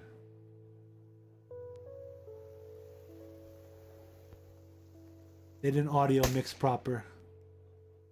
Once I had finished, okay, I could raise the volume again. Continued down. The trek was steep, and I definitely fell on my ass a few times on the muddy trail. But eventually, it's a good video. I stopped in the pouring rain for lunch. Good edited. As I heated my water for the next meal, the chili mac, I broke open the last variety of Zippy beans, the chocolate mocha. This white variety turned out to be the sweetest of the bunch, but I'm a dark chocolate kind of guy, so this was a little off-putting to me compared This to the whole other two. MRE is Zibby It was still good. beans. So in this case, don't let my personal opinion on chocolate get in the way of a decision by you. Perhaps it was my imagination, but I thought I could taste a little whipped cream. The rain had really picked up at this point, so I wasn't too keen on filming that much for Macaroni? Chili Mac. But it was my favorite meal so far. Ooh. As the meal reconstituted, the warm water turned into a soft bean meat sauce that I drank from the tin once I was finished with the solid food. The whole mixture was That looks nice good. and gooey and warmed me up. Though, like the potatoes from the beef stew, I felt like the beans were a little dry on the inside. I'm really trying my damnedest to give the meals extra time to soak, and I'm mixing them appropriately. For my next meal, I swore to double my efforts, and I recommend that you give the meals longer than 10 minutes to soak. I'd give the Chili Mac an 8 out of 10. As I started to trudge up the second mountain, the rain had intensified, and the sun set before I could ready my sleeping area. To keep warm, I decided to make dinner. There was no obvious water source near this point, so I decided to melt snow to filter. Oh, I gotta needed boil the it. snow in my tin before filtering it. For dinner, I made the turkey tetrazzini. It was gooey and very salty compared to the past meals. Due to the copious amounts of asparagus, you can be sure that when I crawled out of my water-compromised sleeping bag for the third time that night, shivering and cursing God, my piss smelled divine. Despite the salt and the asparagus, the turkey's meat still retained a distinct taste within the meal. I'd rate it 8 out of 10. The next morning for breakfast, I broke out the egg skillet of cheese. This meal seemed more cube-shaped than the others, with lots of little ham cubes. Wow. Unfortunately, to my horror, I discovered that the water from the snow melt must have destroyed my water filter, with 20 miles left to go. I could have boiled water and filtered floating mud with cloth, but without a way to keep my tin reliably clean. Wow, that's... So the snow was not meant to be put through his press water filter thing. It might taint the flavor of the MREs. With a long way to go, I really wished I could just teleport off the mountain.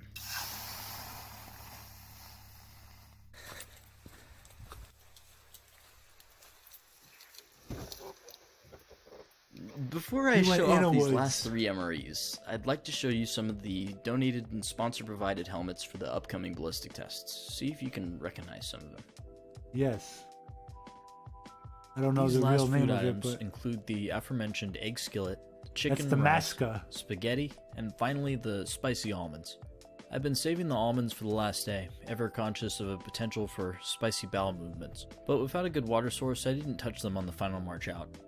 Ivan's fiery grads, complete with a picture of the famous Donbass warlord Givy, are about as hot as the thermobaric rocket that his assassin used to kill him.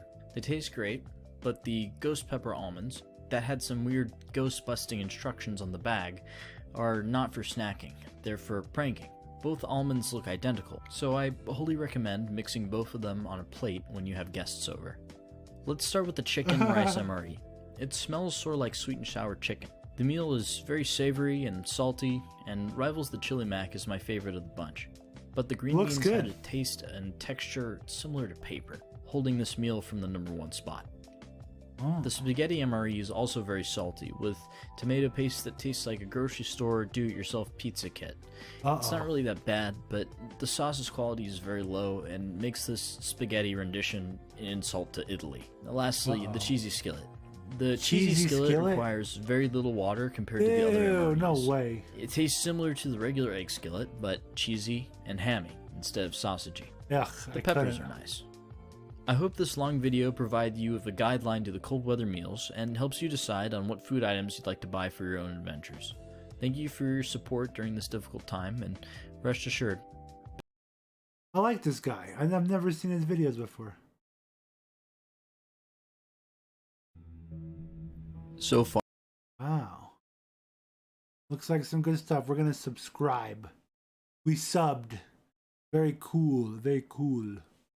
Let's see. What do you guys think? That was nice. Do we have time for 2 more videos? I want to get them out of the way. We're going to do one more Jamie Kennedy video. Why celebrities go broke, or Son of the Mask Untold Story.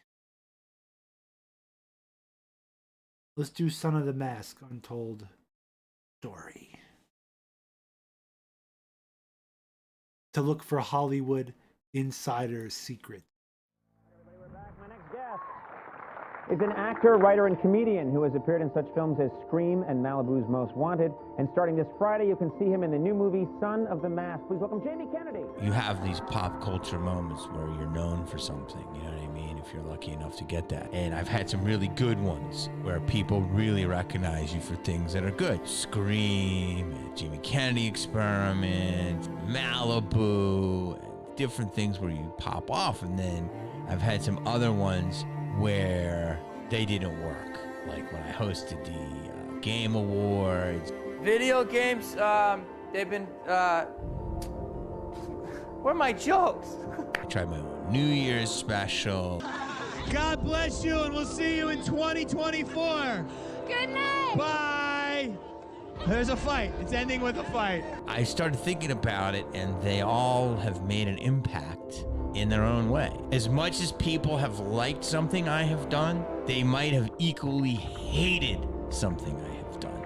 The mother of all of them is, you know what? So this is the untold story of Son of the Mask. Where to begin? I'll begin. This is definitely a good story of how Hollywood uses people, spits them up, chews them out. Let's see if we can raise up the bit rate. Is the internet back to normal? If not, we'll live at 3K if we have to. We're back up to 5K now. It could be restream, it could be global interference, or it literally could be local power line, all that's the cable line. You know, internet's a weird thing. It's working now though. We're back to 5. So how did I get involved with Son of the Mask? I had 2 movies set up at Warner Brothers, and both were my projects. So Malibu's was in the can, and I sold them a project called Dream Girl, which is a script I found, and it was about a guy, a regular Joe, who is the manager of a Red Lobster, who has an affair with the world's biggest movie star. That movie never got made because there was another movie that came out a few years later with Ivan Reitman called My Super Ex-Girlfriend, and it was different but similar. The other movie was a movie about a guy who goes to Las Vegas. So right there, first red pill. He found a script, whether it was a dumpster, he found a script and he resold it. He made money off selling the script, but they never used it to make a movie, but they pretty much took that script and bits and pieces, used it to make the super girlfriend, whatever he said. I remember that movie loosely. Wonder Girl, whatever he said. But that's pretty wild, right? How Hollywood just is scrounging for ideas, scrounging for scripts. He has a killer bachelor party, and he doesn't remember anything. And that was called The After Party. God damn it! Gosh darn it! So those are my 2 projects that I had set up. My manager... He sold a script similar to The Hangover. Did you hear that last part? Time knew that there was a sequel to The Mask, and they knew that Jim Carrey was not going to do it. He was doing his own thing, and he was, he was on his own path.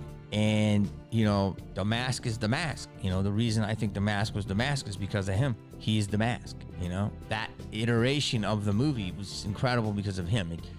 They put him in, he did what he does, and was magnificent. And, you cannot deny it. It's fucking incredible, right?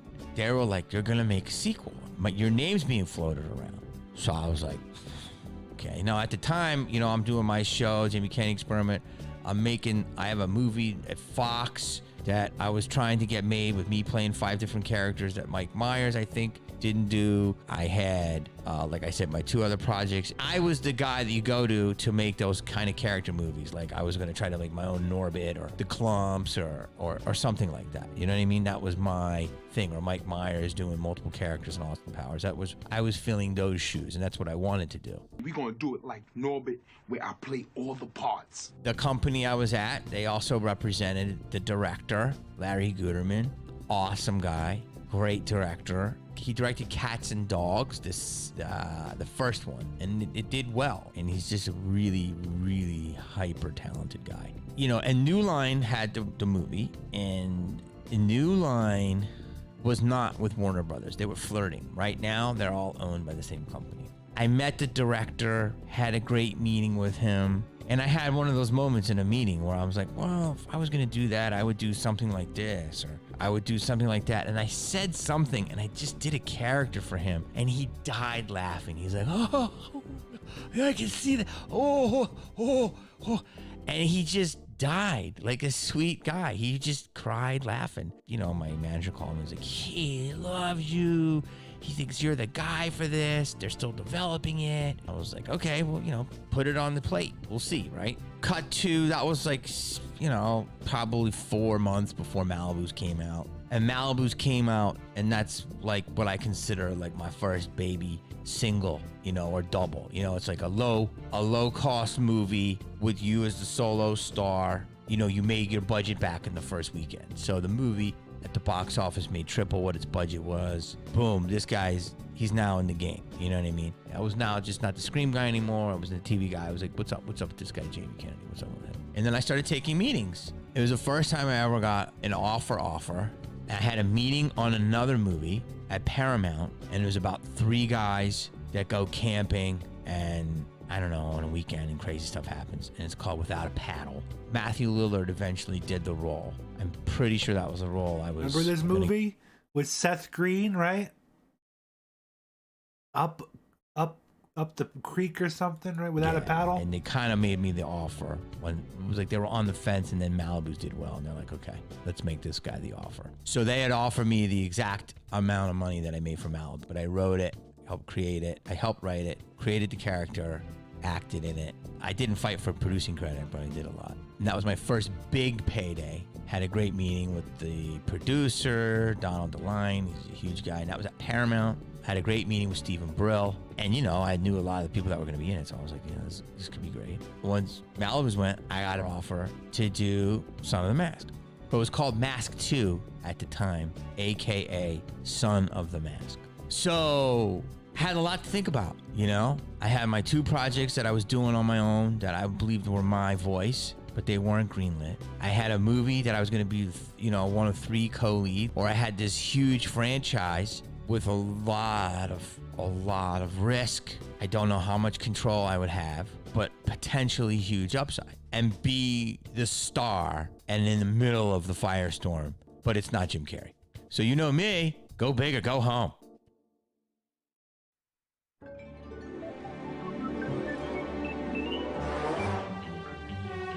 All I can say is, what were we thinking? So boom. I don't even want to name all the actors that were up for this movie.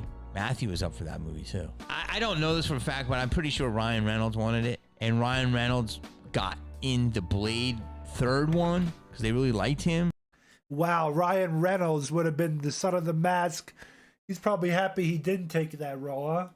I heard at one time they were thinking about making it with Marlon Wayans. I mean, I did tons of meetings. I met the guys from Dark Horse. I met all these people. Eventually, my team were just like, you know, you got to pick what you want to do. Half of my team really did not want me to do the movie, and the other half really did want me to do the movie. And so I read the script again, and I looked at it, and it looked like a lot of special effects. There was some funny moments, but it, you know, to me, the script needed a lot of work. It needed a voice. And they said, we're going to let you do the Jamie Kennedy version of The Mask. And I said, okay, that's interesting. So I was leaning towards it, and they said, here's what we're going to do. I sat down with the studio. I sat down with like my team. I sat down with everybody. And they're like, look, here's the movie. This is why you got to say yes to this movie. It's going to come out July 4th of 2004.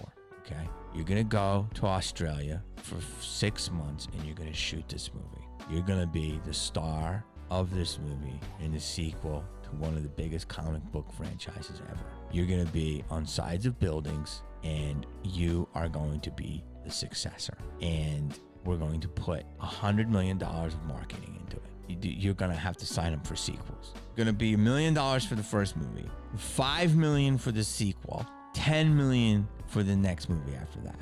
And they were already like telling me how they're planning them out. And I'm like, okay. And I'm still holding my own. Like, I'm still like... Jamie in the beginning was, I guess you'd say, very nervous. He was very nervous. Like I said, half my team was like, you know, this, you gotta do this, and the other half. Orbo, how you doing? We're having a great Friday. We're reviewing some videos. Earlier in the show, we had a bunch of news in the first hour of the show, hour and a half actually. Was like, do you really want to go down that road? Those are big shoes to fill. And I'm like, I know, we have to make it that it's my own shoe. We can't. It's just the mask has a new adventure, right? And at one point, I was really thinking, I want to be the Loki character. That'll be less pressure and get like a straight guy to be like the mask. Because essentially in the mask, I play the straight guy and then he gets crazy with the mask. But one of the problems in the movie is that I never got to be all what I am, you know, and people say all this shit about me, but it's like, you know, you ever watch my show, you know I can do the shit. So it's just a matter of I wasn't getting to do what I do. So I thought if I can just be Loki, who's just fun all the time, and let someone else be the quote unquote lead, I'll be the co-lead, I'll still get the hit, but bounce. You know what I'm saying? Eventually, I was just thinking it's just too much pressure, and I don't know if I can make it my own. And I was feeling good about my projects, so I kind of said no. They were like, are you saying no? And I was like, they're like, well, we need an answer by this amount of time. And I was like, I said no. I said, you know what? This is too much. I don't know what I was on my own groove of Jamie Kennedy Experiment. I had a lot of control. I didn't have all the control, but I had a lot of control. And people that helped with the control, that also had control, at least listened to me. Malibu's, I had a lot of control. This was going to be an $85 million monolith in another country. And even though I was told I was going to be a lot of control, how much control would I have and how many of my peeps would I have? And then I went to Jimmy Kimmel and I was doing Jimmy Kimmel, and one night in the green room, I was there and a very big executive from New Line came. Jimmy Kimmel, probably a bad influence, right? What was he going to say? And said, so I heard you said no to the movie. And I said, kind of, yeah. I think I'm not going to do it. And he said, okay. He said, well, you know, we really want you. And I said, and I know, and I'm so flattered. And I don't think I can do it. You know, I think there's, you know, I don't know, it's just too much. And everyone's saying all this stuff. And he said, well, I think there's probably more money there. And I was like, okay. I mean, I think that's cool, but, you know, tape Jimmy Kimmel. The next day I wake up, my manager called me and they go, yeah, New Line just doubled their offer. I go, the guy said there's more money there. And they go, yeah, there's double the money.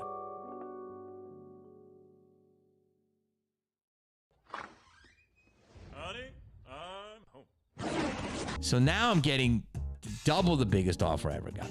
Of course, this is why you can't talk to people in your life, because they're like, you gotta take it. It's like, it's not about the money. Yeah, money's great, but you want to make the right decision to keep your longevity. But this is where my team really was just, they were split down the middle, and then they convinced me that I should do it. And So Jamie keeps referring to his team. You could talk about that, like his management group, people around him that he gets advice from, people that advise him, right?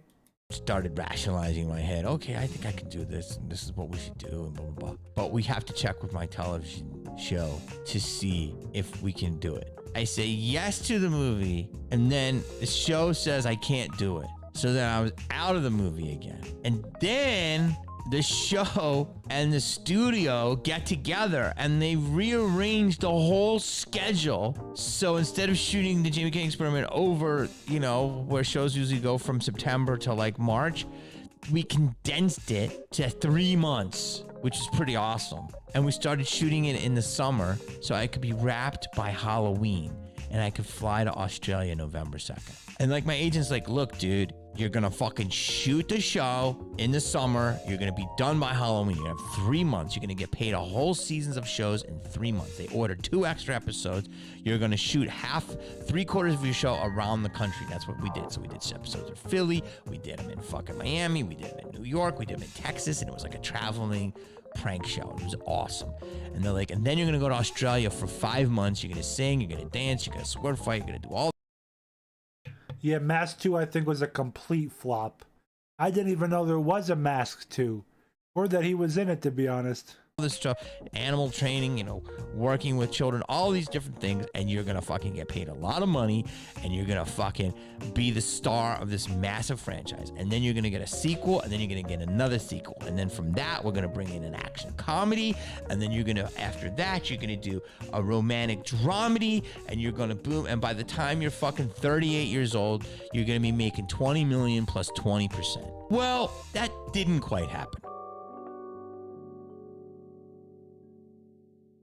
Well, that was part 1, guys. Make sure you check out part 2. Thank you so much for watching. Please, if you like this episode, give it a little thumbs up. And we have to wait till part 2 comes out. That might have been the last video for today. I got one more. We got to do this one just to get it out of the way. We can even breeze through it, do like 10 minutes of it. The idea here is, this is pretty brilliant.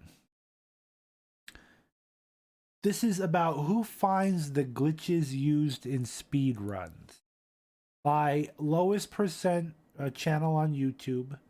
Great video. I'm gonna thumbs up it.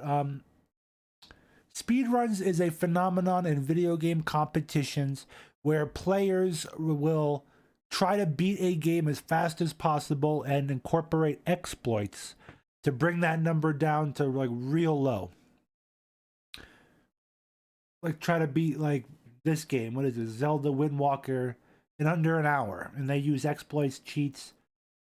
This type of infiltration into software, feeling out software, like we're gonna watch the video a little bit, is gonna be used someday to break censorship, to study algorithmic feel, like how you feel the censorship, you know, how to avoid it. Like, oh, I could feel that, you know, they're censoring these type of videos and not these type of videos. And let's listen. Who finds these glitches? This is a commonly asked question from those who watch speedruns for the first time. When you watch a speedrun having only experienced a game casually, it might seem strange that someone out there had decided to try an extremely specific combination of inputs that results in something crazy happening. For every trick you see in a speedrun, there's a person behind the discovery. An entire speedrun route, especially for highly optimized games such as Ocarina of Time or Super Mario 64, is often dependent on years of discoveries from dozens of glitches. I have to watch The Son of Mass now. In this current timeline we live in, it was the greatest. Glitch hunters. The glitch hunters are the ones who stretch a game's limits to find what's possible. And while the work of every glitch hunter is important and often goes overlooked, there are some glitch hunters who definitely stand out from the normal crowd. If you've watched an Ocarina of Time or Majora's Mask speedrun within the past year, you've probably witnessed a glitch that was derived from a discovery made by British glitch hunter But I get the idea. Glitches and Stuff has been discovering glitches for over a decade. In that time, he has discovered over 100 individual glitches, techniques, or general strategies across 12 different games, with his main focus being Ocarina of Time.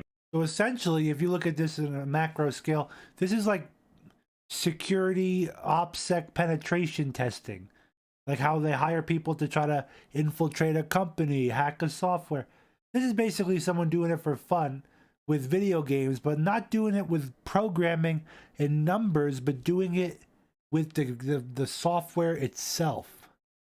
And Majora's Mask for the N64. Spoofing, glitching, now, exploiting. most of what any glitch hunter finds is likely not going to be useful. Many documented findings are never used in speedruns, but can help us understand a game better.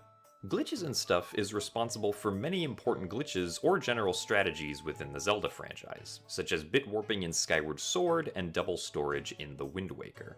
But his most iconic discovery came in October of 2019, when he was messing around with the boomerang in Ocarina of Time. On October 10th, 2019, Glitches and Stuff was messing around as Child Link in Ocarina of Time's Forest Temple.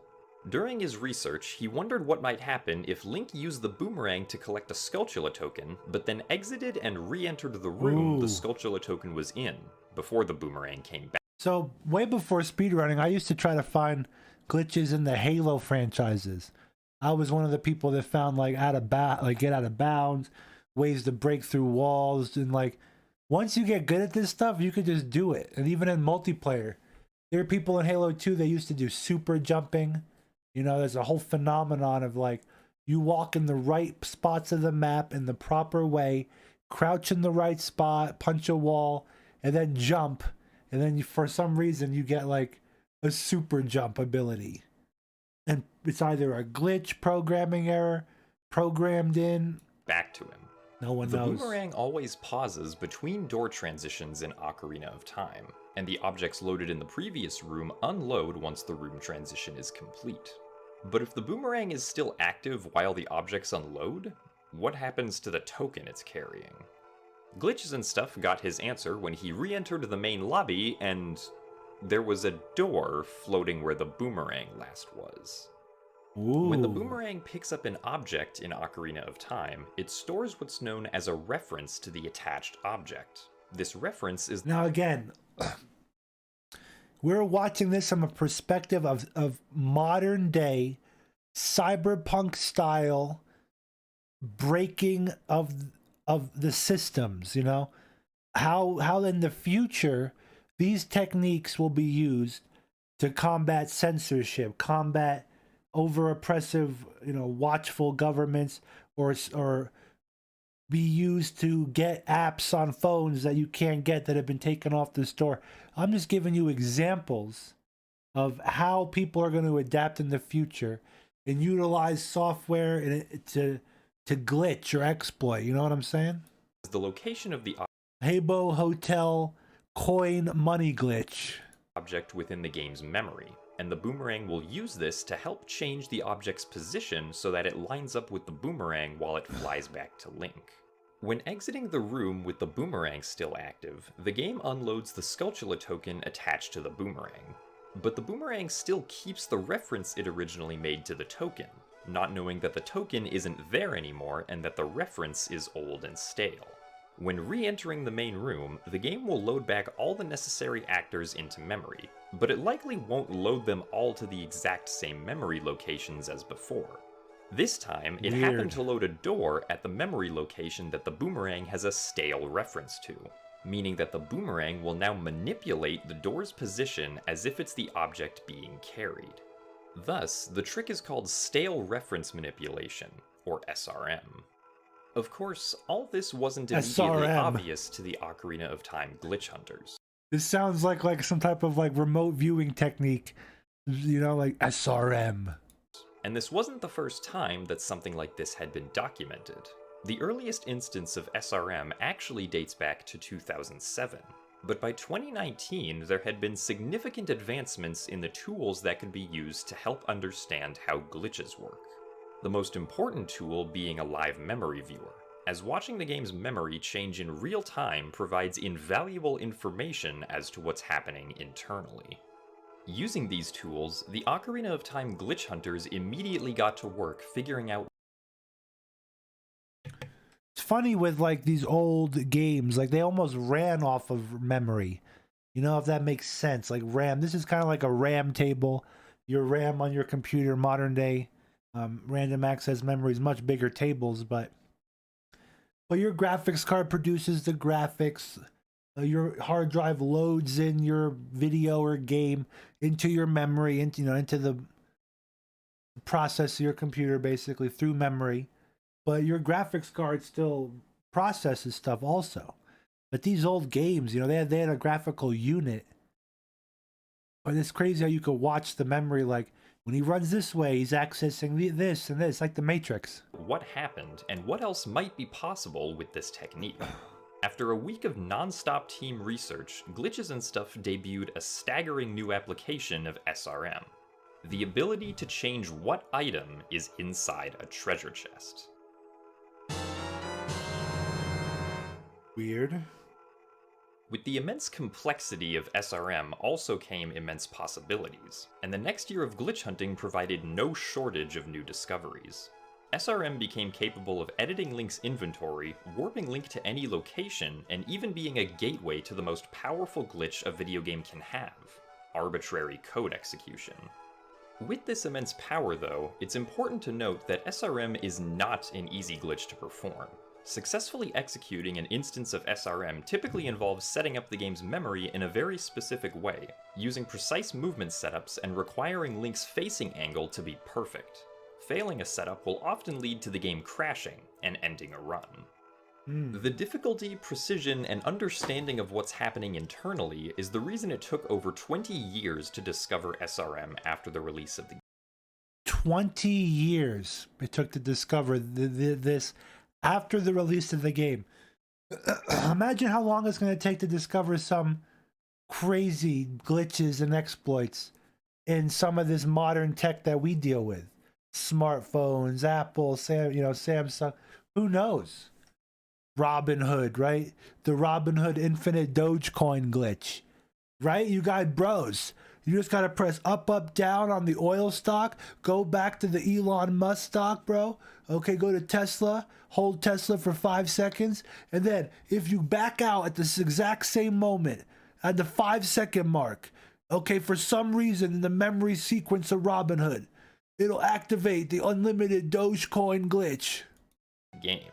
And even though Glitches and Stuff wasn't technically the first person to perform the technique, his discoveries in the Forest Temple and of editing chest contents ultimately sparked the beginning of the SRM revolution in Ocarina of Time. This revolution saved enormous amounts of time in every category that allowed SRM, and changed the way speedrunners view the game. Of course, not all discoveries end up requiring years of research and testing to figure out.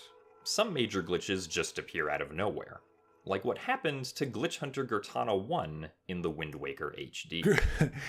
I love it. I'm always fascinated with online monikers, online names. All your names are part of my fascination. Everyone in this chat has a cool name.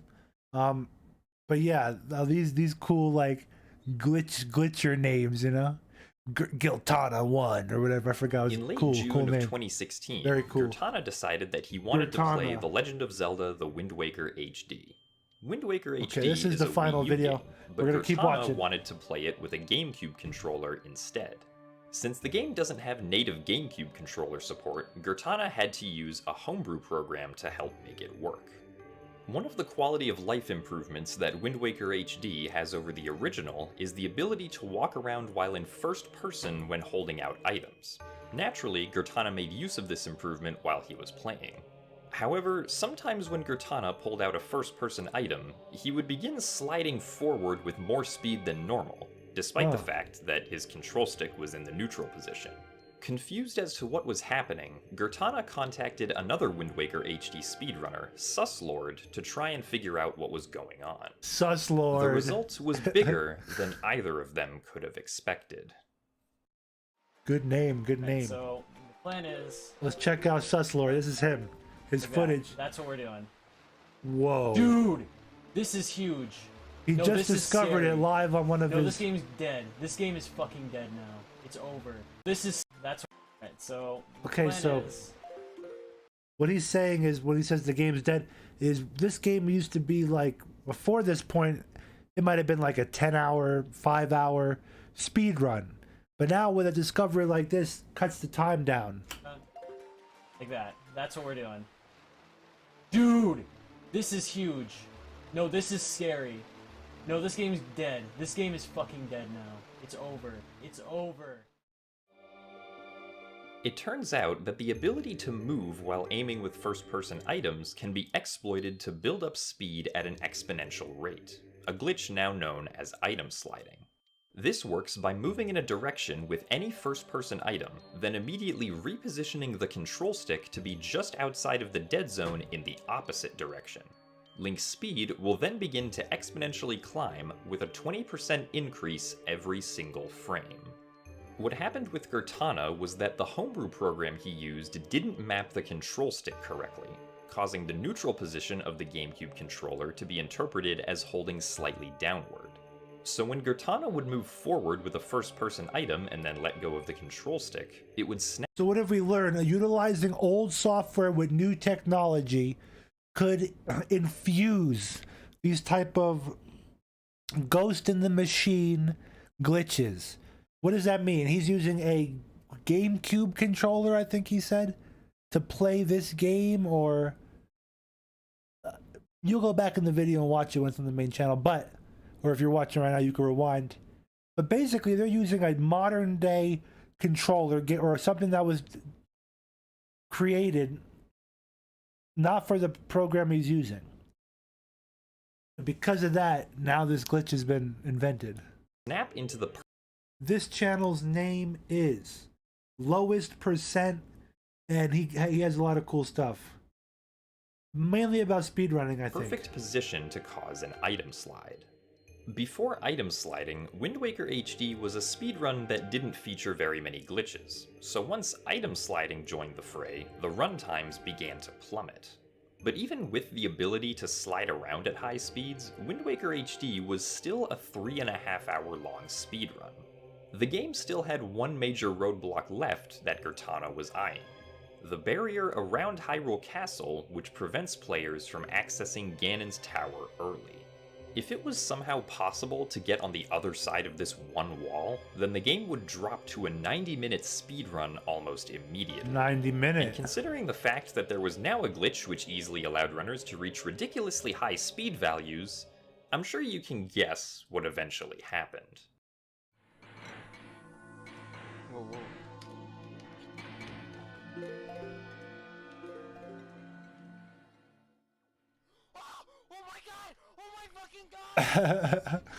He's screaming.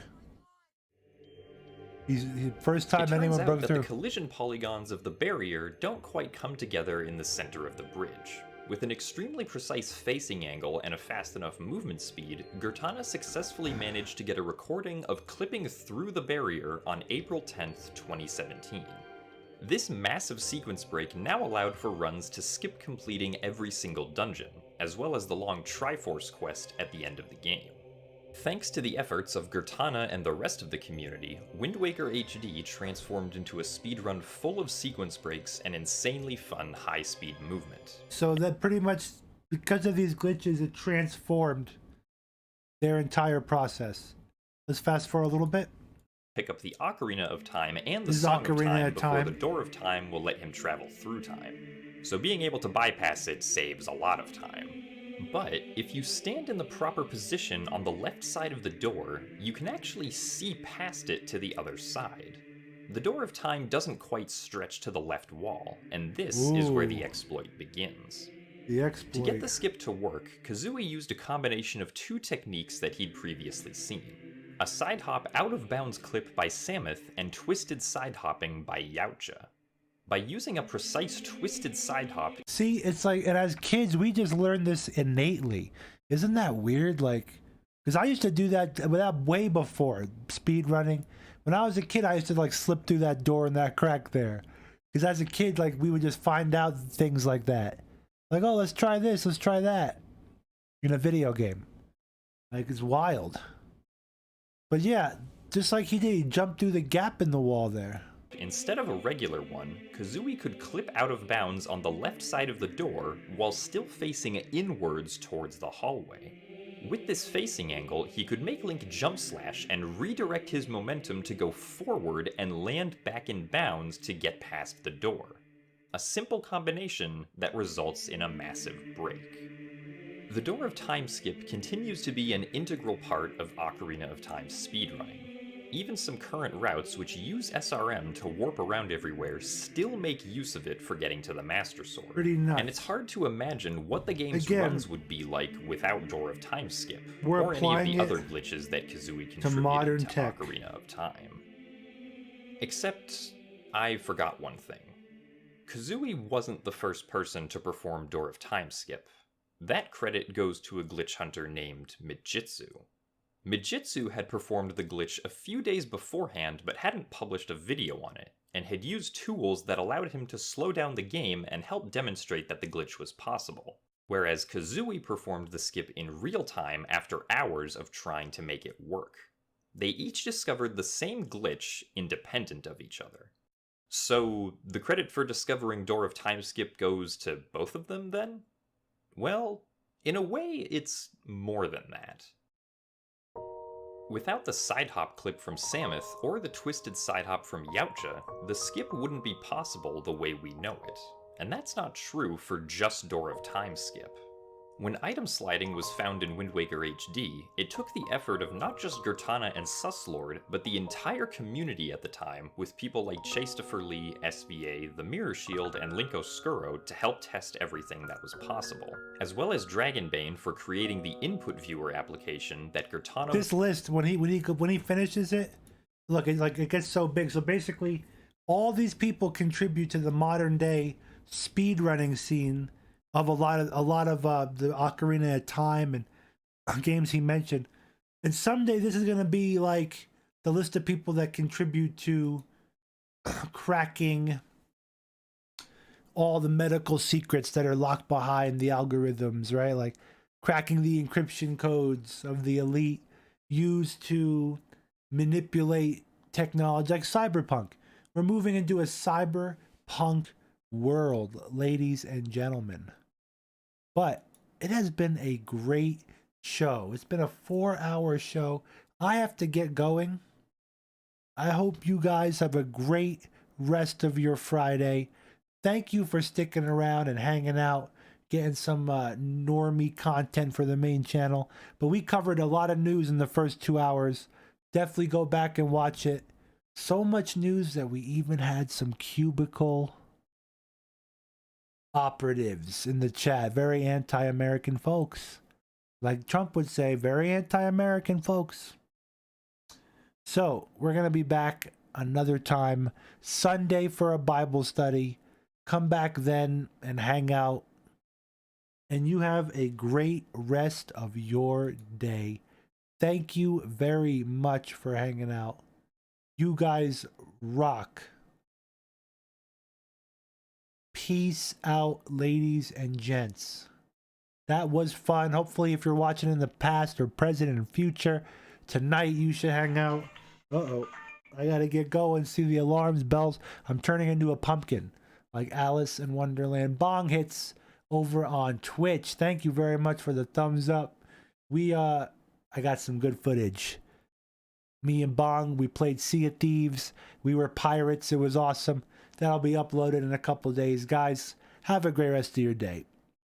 Peace out. I'm going to go relax and I'm going to go game.